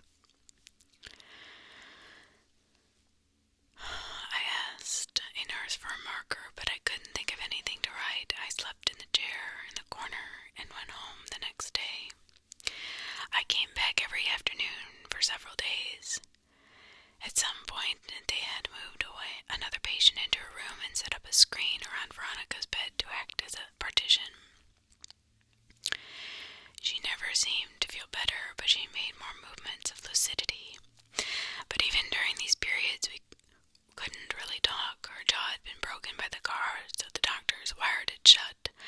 I sat with her for a while, but there was nothing much I could say. I got up and walked over to her. I kissed her on the forehead, and she whispered through her clenched teeth, "Josh." This surprised me a little, but I looked at her and said, "He has not come to see you." "No." I found myself really irritated. Even as Josh had been getting into trouble, he could still come see his sister, I thought. I was about to express this when she said, No, Josh, he ran away. I should have told you." I felt my blood turn to ice. When did this happen? When he was 13. Did he leave a note or something? On his pillow. She started to cry and I followed her, but I think now we were crying for different reasons. If I didn't realize it at this point, there were a lot of things I didn't remember about my childhood. I got a text from her the next day telling me not to come back. I asked her why and she said she didn't want me to see her like that again. I agreed begrudgingly. We texted each other every day, though I kept this from my mom because I knew she didn't like me talking to Veronica. Usually her texts were fairly short and mostly only in response to more lengthy texts that I would send her. I tried calling her only once. I was sure she was screening her calls, but hoped I could hear her voice. She picked up but didn't say anything. I could hear how labored her breathing was. About a week after that, she told me not to come see her anymore. She sent me a text that simply said, "I love you." I was filled with so many different emotions, but I responded by expressing the most prevalent one. I replied, "I love you too." She said that she wanted to be with me and that she couldn't wait until she could see me again. She told me that she had been released and was convalescing at her house. These exchanges had carried on for weeks, but every time I asked to come see her, she would say, "Soon." I couldn't believe it. She wanted to see me. Finally, after weeks, I got a text from her the afternoon of the movie saying, "See you tonight." I got Ryan to drive me, and as we headed down through the parking lot, Veronica never showed. I had saved a seat for her right next to me near the exit, but I knew she wasn't coming. I texted her the next day if she was alright, and I inquired as to why she didn't show the previous night, and all she said was, "See you again soon." "What do you mean? She was supposed to meet me at the movies yesterday. I know it's only been 3 weeks since she got hit, but she said she would try not to come. She would try to come, and after that she had just stopped texting or talking to me altogether. She must hate me."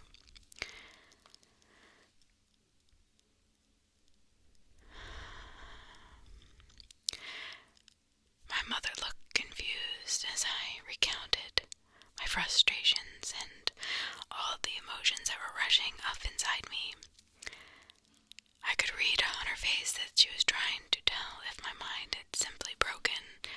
When she saw that it hadn't, her eyes began to water and she pulled me towards her.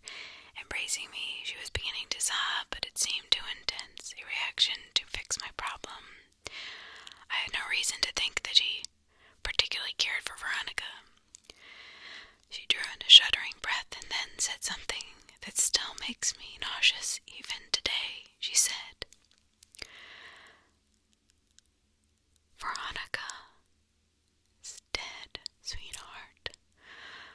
Oh, God, I thought you knew. She died on the last day you visited her. Oh, baby, she died weeks ago." Then why was her phone still on? I exploded. Why did it take them so long to shut off her goddamn phone? Her crying broke enough to mutter, "The pictures. The pictures."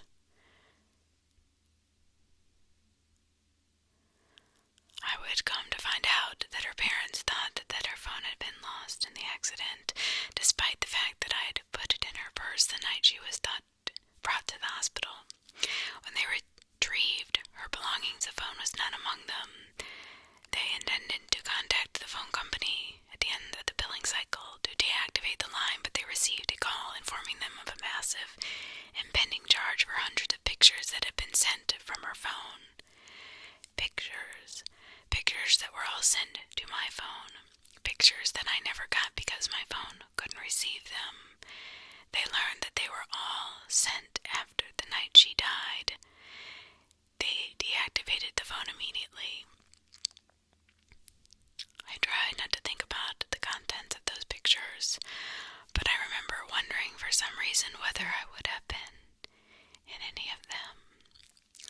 My mouth went dry, and I felt the painful sting of despair as I thought of the last message I received from her phone.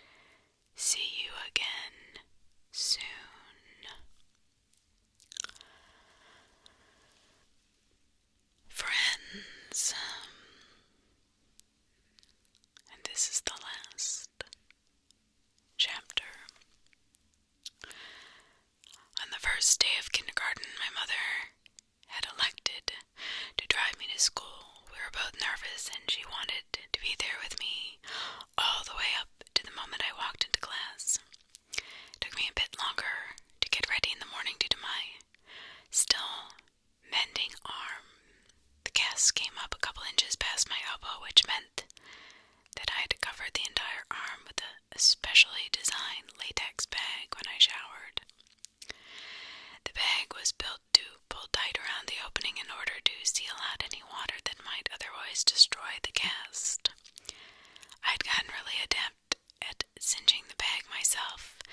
That morning, however, perhaps due to my excitement or nervousness, I hadn't pulled the strap tight enough, and halfway through the shower I could feel water pooling inside the bag around my fingers. I jumped out and tore the latex shield away, but could feel that the previous rigid plaster had become soft after absorbing the water. Because there is no way to effectively clean the area between your body and a cast, the dead skin that would normally have fallen away merely sits there. When stirred by moisture like sweat, it emits an odor. And apparently this odor is proportionate to the amount of moisture induced.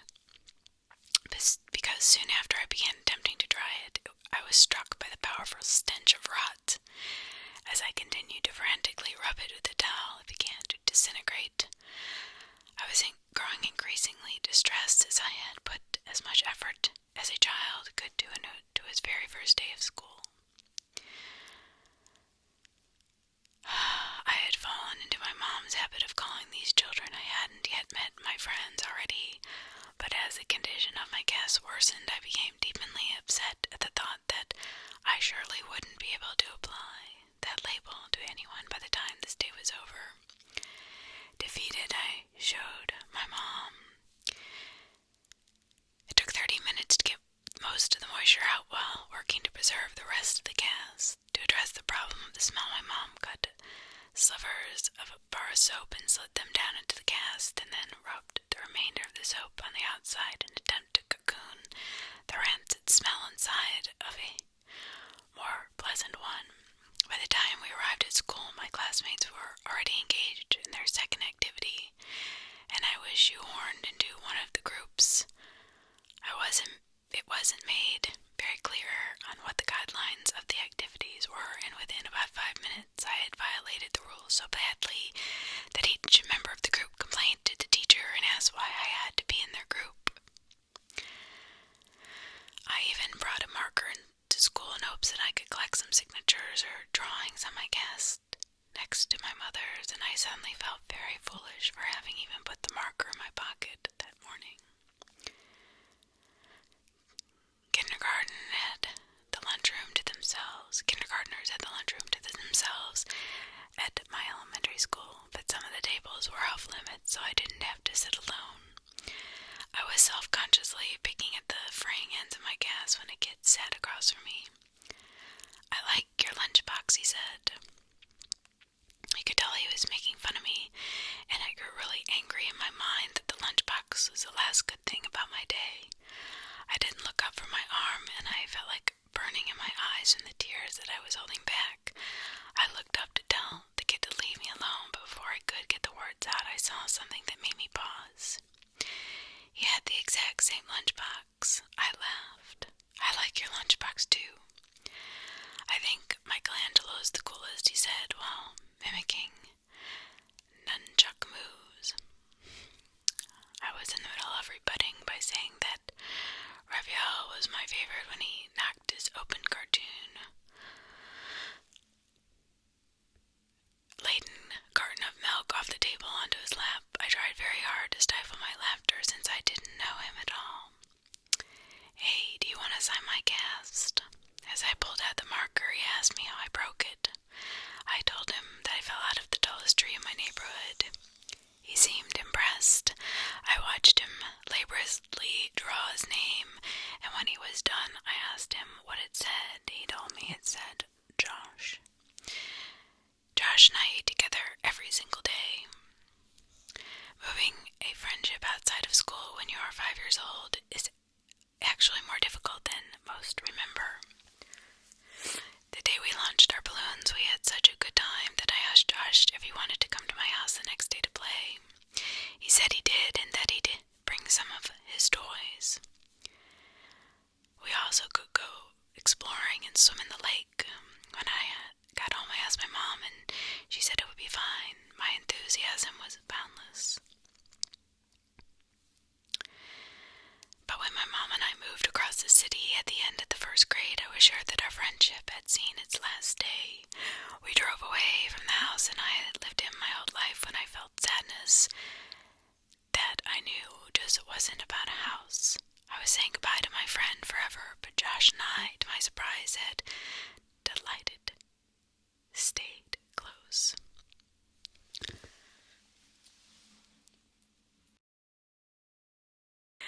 Despite the fact that we spent the majority of our time apart and only saw one another on weekends, we remained remarkably similar as we grew. Our personalities coalesced, our sense of humor complemented each other's, and we would often find that we had started liking new things.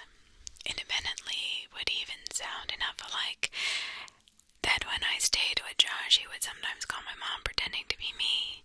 His success rate was impressive. One would think that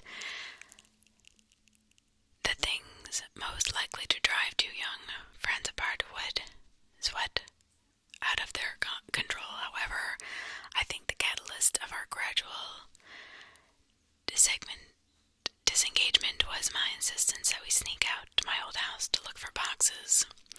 The next weekend, I invited Josh over to my house, in keeping with our tradition of alternating houses, but he said that he wasn't really feeling up to it. We started seeing progressively less of one another over the next year or so. It had gone from once a week to once a month to once every couple of months. For my 12th birthday, my mom threw a party for me. I hadn't made that many friends since we'd moved, so I wasn't surprised. It wasn't a surprise party since my mom had no idea who to invite. I gave her a handful of kids I'd become acquainted with and called Josh to see if he wanted to come. Originally, he said that he didn't think he could make it, but then the day before the party, he called me to say that he'd be there. I was really excited, but I had not seen him in several months. I was worried that the kids, my friends from the other school, and Josh were not getting along. But Josh was surprisingly quiet. He hadn't brought me a gift and apologized for that, but I told him it wasn't a big deal. I don't know, we used to hang out with us every weekend and talk on the phone every couple of days. I asked him what happened to us. He looked up from staring at his shoes and just said, "You left." Just after that, he said that my mom yelled in from the other room. It was time to open presents. I forced a smile and walked into the dining room, and they sang happy birthday. A couple of wrapped boxes. Some of them were silly and forgettable, but I remember that Brian gave me a Minty Max toy shaped like a snake. I had it for years.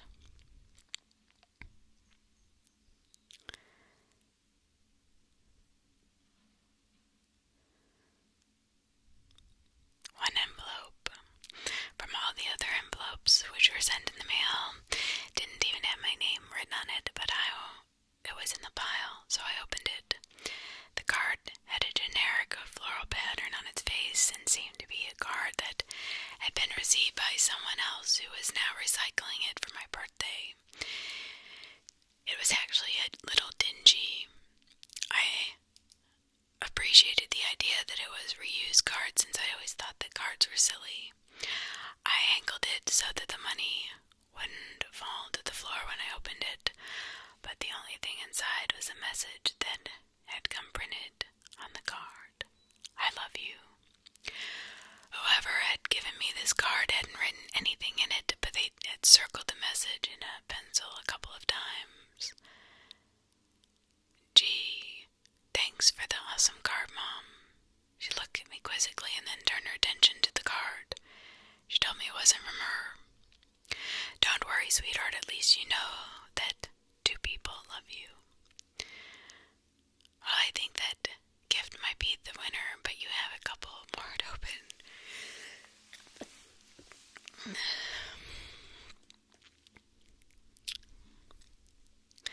I got a pair of walkie-talkies. We'll go on, show everyone. I held them up and everyone seemed to approve, but as I drew my attention to Josh, I could see that he had turned a sickly shade of white.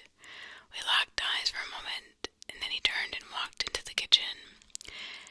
As I watched him dial a number on the cord phone attached to the wall, my mom whispered in my ear that she knew that Josh and I didn't talk as much since one of the walkie-talkies had broken, so she thought I'd like it. I was filled with intense appreciation for my mom's thoughtfulness, but this feeling was easily overpowered by the emotions resurrected by returning memories I tried so hard to bury.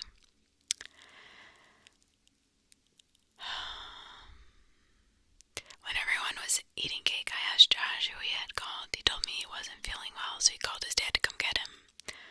I understood that he wanted to leave, but I told him that I wish we could hang out more.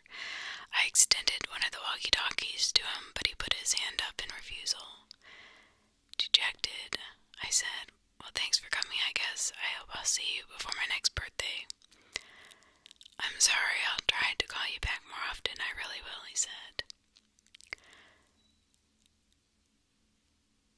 He turned back towards me and waved goodbye as he answered my question. "I think I've been sleepwalking. That was the last time I saw my friend, and a couple months later he was gone." After Josh disappeared, his parents had done all that they could to find him, but the very first day the police had suggested that they contact all of Josh's friends' parents to see if he was with them. They did this all, of course, but no one had seen him or had any idea of where he might be. The police had been unable to turn over for any new information about Josh's whereabouts, despite the fact they had received several anonymous phone calls from a woman urging them to compare this case with the stalking case that had been opened about 6 years before. If Josh's mother's grip on the world loosened when her son vanished, it broke when Veronica died. She had seen many people die at the hospital, but there is no amount of desensitization that can fortify a person against the death of their own child. She would visit Veronica twice a day since she was recuperating at a different hospital, once before her shift and once after. On the day Veronica died, her mother was late leaving work, and by the time she arrived at her daughter's hospital, Veronica had already passed. This was too much for her, and over the next couple weeks she became increasingly more unstable. She would often wander outside yelling for Josh and Veronica to come home, and there were several times her husband found her wandering around my old neighborhood in the middle of the night, half-clothed and frantically searching for her son and daughter. Due to his wife's mental deterioration, Josh's dad could no longer travel for work and began taking construction jobs that were less well-paying so he could be closer to home. When they began expanding my old neighborhood more, about 3 months after Veronica died, Josh's dad applied for every position and was hired. He was qualified to lead the build sites, but he took a job as a laborer helping to build frames and clean up the sites, whatever else was needed. He even took odd jobs that would occasionally come up, mowing lawns, repairing fences, anything that to keep him from traveling. They began clearing the woods in the area next to the tributary to transform the land into the inhabitable property. Josh's dad was tasked with the responsibility of leveling the recently deforested lot, and this job guaranteed him at least several weeks of work. On the third day, he arrived at a spot that he could not level. Each time he'd drive over it, it would remain lower than all the surrounding land. Frustrated, he got out of the machine to survey the area. He was tempted to simply pack more dirt into the depression, but he knew that it would only be an aesthetic and temporary situation. He had worked construction for years and knew that root systems from large trees that had been recently cut down would decompose, leaving weaknesses in the soil that would manifest as weaknesses in the foundations above. He weighed his options and elected to dig a hole with a shovel in case the problem was shallow enough to fix without needing a machine. But that would have to be brought over from another site, and as my mother described where this was, I knew I had been at that spot before the soil was broken and before it had been filled in. I felt a tightening in my chest. He dug a small hole about 3 feet down until a shovel collided with something hard. He smashed his shovel against it repeatedly in an attempt to gauge the thickness of the root density of the network when suddenly his shovel plunged through to the resistance.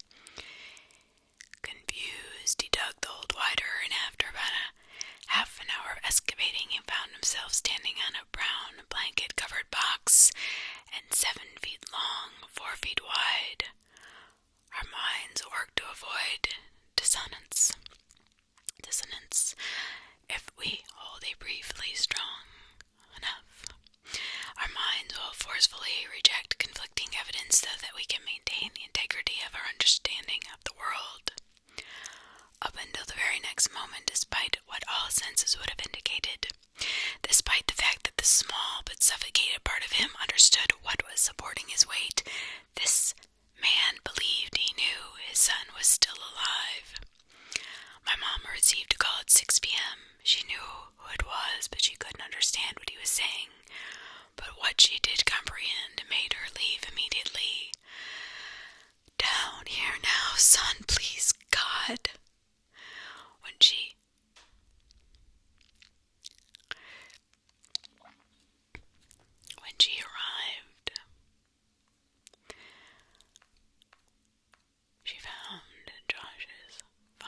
wished she had gouged her eyes out before she faced downward into that crater, and I told her that I knew what she was about to say and that she needed not continue. I looked at her face, and it was expressing a look of such intense despair that it caused my stomach to turn. I realized that she had known of this for almost 10 years and was hoping that she'd never have to tell me. As a result, she never came up with the proper arrangement of words to describe what she saw, and I sit here, I'm met with the same difficulty of articulation. Josh was dead. His face was sunken in and contorted in such a way that it was as if the misery and hopelessness of all the world had been transferred to it. The assaulting smell of decay arose from the crypt, and my mother had to cover her nose and mouth to keep from vomiting. His skin was cracked, almost crocodilian, and a stream of blood that followed these lines had dried on his face after pulling and staining the wood around his head. His eyes laid half-lidded, facing straight up. She said, by the look at him, he had not been long dead, and thus time had not brought the mercy of degradation to ease the pain and terror that was now etched into his face. She said it was as if he had fixed his gaze right on her, his mouth open, offering an all-too-late plea for help. The rest of his body, however, was invisible. Someone else was covering it. He was large and laid face down on top of Josh as my mother's mind stretched itself to take in what her eyes were attempting to tell her. She became aware of the significance of the way in which he laid. He was holding Josh. Their legs lay frozen by death, but entangled like veins in some lush tropical forest. One arm rested under Josh's neck only to wrap around his body so they might lay closer still. As the sun passed through the trees, its light became reflected by something pinned to Josh's shirt. My mother stopped and stooped to one knee to raise the collar of her shirt over her nose. When she saw what had caught the sun, her legs abandoned her and she nearly fell into the tomb. It was a picture of me as a child. I can't tell my wife, I can't tell her that our little boy, she couldn't bear it. After a moment he stood up, still stuttering, and lumbered towards the grave with a final sob. He stepped down into the coffin. Josh's dad was a big man, but not as big as the man in the box. He grabbed the back of the man's collar and pulled hard. It was as if he intended to throw the man out of the grave in a singular motion, but the collar ripped and body fell backward down on top of his son. "You motherfucker!" He grabbed the man by the shoulders and heaved him back until he was off Josh and sat awkwardly but upright against the wall of the grave. He looked at the man and staggered back a step. "Oh, God, oh, no, please, oh, God, no. Oh," in a struggling but powerful moment, he lifted and pushed the corpse completely out of the ground, and they both heard the sound of glass rolling against the wood. It was a bottle. He handed it to my mother. It was ether. "Oh, Josh," he sobbed, "my boy, my baby boy, why is there so much blood? What did he do to you?" As my mother looked at the man who now lay facing upward, she realized she was facing the person who had haunted our lives for over a decade. She had imagined so many times, always evil and always terrifying, and the cries of Josh's father seemed to confirm her worst fears, but as she stared at his face, she thought that this didn't look like who she imagined. This was just a man. As she looked at this frozen expression, actually looked serene. The corners of his lips were turned up only slightly. She saw that he was smiling, not the expected smile of a maniac from a film or horror story, not the smile of a demon or the smile of a fiend. This is a smile of contentment or satisfaction. It was a smile of bliss. It was a smile of love. As she looked down from his face, she saw a tremendous wound on his neck from where the skin had been ripped out. She was at first relieved when she realized that the blood had not been Josh's. Perhaps he had suffered less, but this comfort was short-lived as she realized just how wrong she was. She brought a hand up to her mouth and whispered, almost as if she was afraid to remind the world what had happened. They were alive. Josh must have bitten the man's neck in an attempt to get free, and although the man had died, Josh couldn't move him. I began crying when I thought of how long he might have laid there. She looked through the man's pockets for some kind of identification, but she only found a piece of paper. On it was a drawing of a man holding hands with a small boy, and next to the boy were initials. My initials. I'd like to think that she was remembering that part of the story inaccurately, but I'll never know for sure. As Josh's father carried his son out of the grave, my mom slipped the piece of paper into her pocket.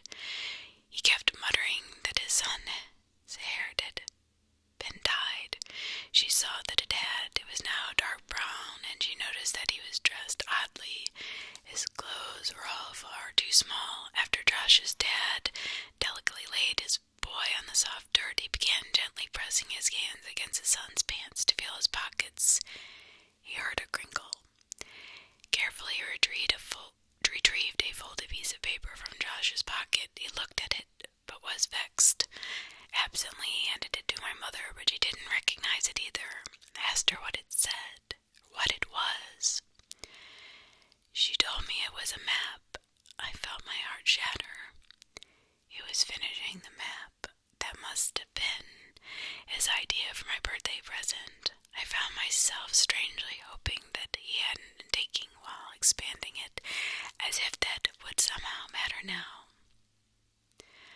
She heard Josh's father grunt and looked to see him pushing the man's body back into the ground.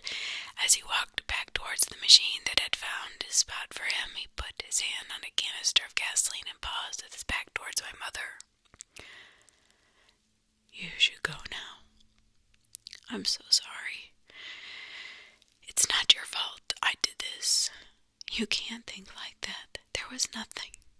He interjected flatly, almost with no emotion at all. About a month ago, a guy approached me as I was cleaning up the site on the new development a block over. He asked me if I wanted to make some extra money, and because my wife's not working right now, I accepted. He told me that some kids had dug a bunch of holes on his property and offered me $100 to fill them. He said that he wanted to take some pictures for his insurance company, but first, if I came back after 5 p.m. the next day, that would be fine. I thought this guy was a sucker since I knew clearing that lot was coming up, so someone would have had to do it anyway. But I needed the money, so I agreed. I didn't think he'd even have $100, but he put the bill in my hand, and I did the job the next day. I had been so exhausted that I didn't even think about it after I was done. I didn't think about it until today when I pulled that same guy off my son. He pointed at the grave, and his emotions started to push through as he broke into a sob. He paid me $100 so I would bury him with my boy. It was as if saying it out loud forced him to accept what had happened. He collapsed and onto the ground in tears. My mother could think of nothing to say and stood there in silence for what felt like a lifetime. She finally asked what he would do about Josh. His final resting place won't be here with this monster. As she looked back, when she reached her car, she could see black smoke billowing and diffusing against the amber sky, and she hoped, against all hope, that Josh's parents would be okay. I left my mother's house without saying much else. I told her that I loved her and that I would talk to her soon. But I don't know what soon means for us. I got in my car and left. I understood now why the events of my childhood had stopped years ago, and as an adult I now saw the connections that were lost as a child, who tends to see the world in snapshots rather than a sequence. I thought about Josh. I loved him then, and I loved him even still. I miss him more now that I know I'll never see him again, and I find myself wishing that I had hugged him the last day I saw him. I thought about Josh's parents, how much they had lost, and how quickly that loss had come. Mostly I thought about Josh. Sometimes I wished that he would never sat across from me that day in kindergarten, that I'd never known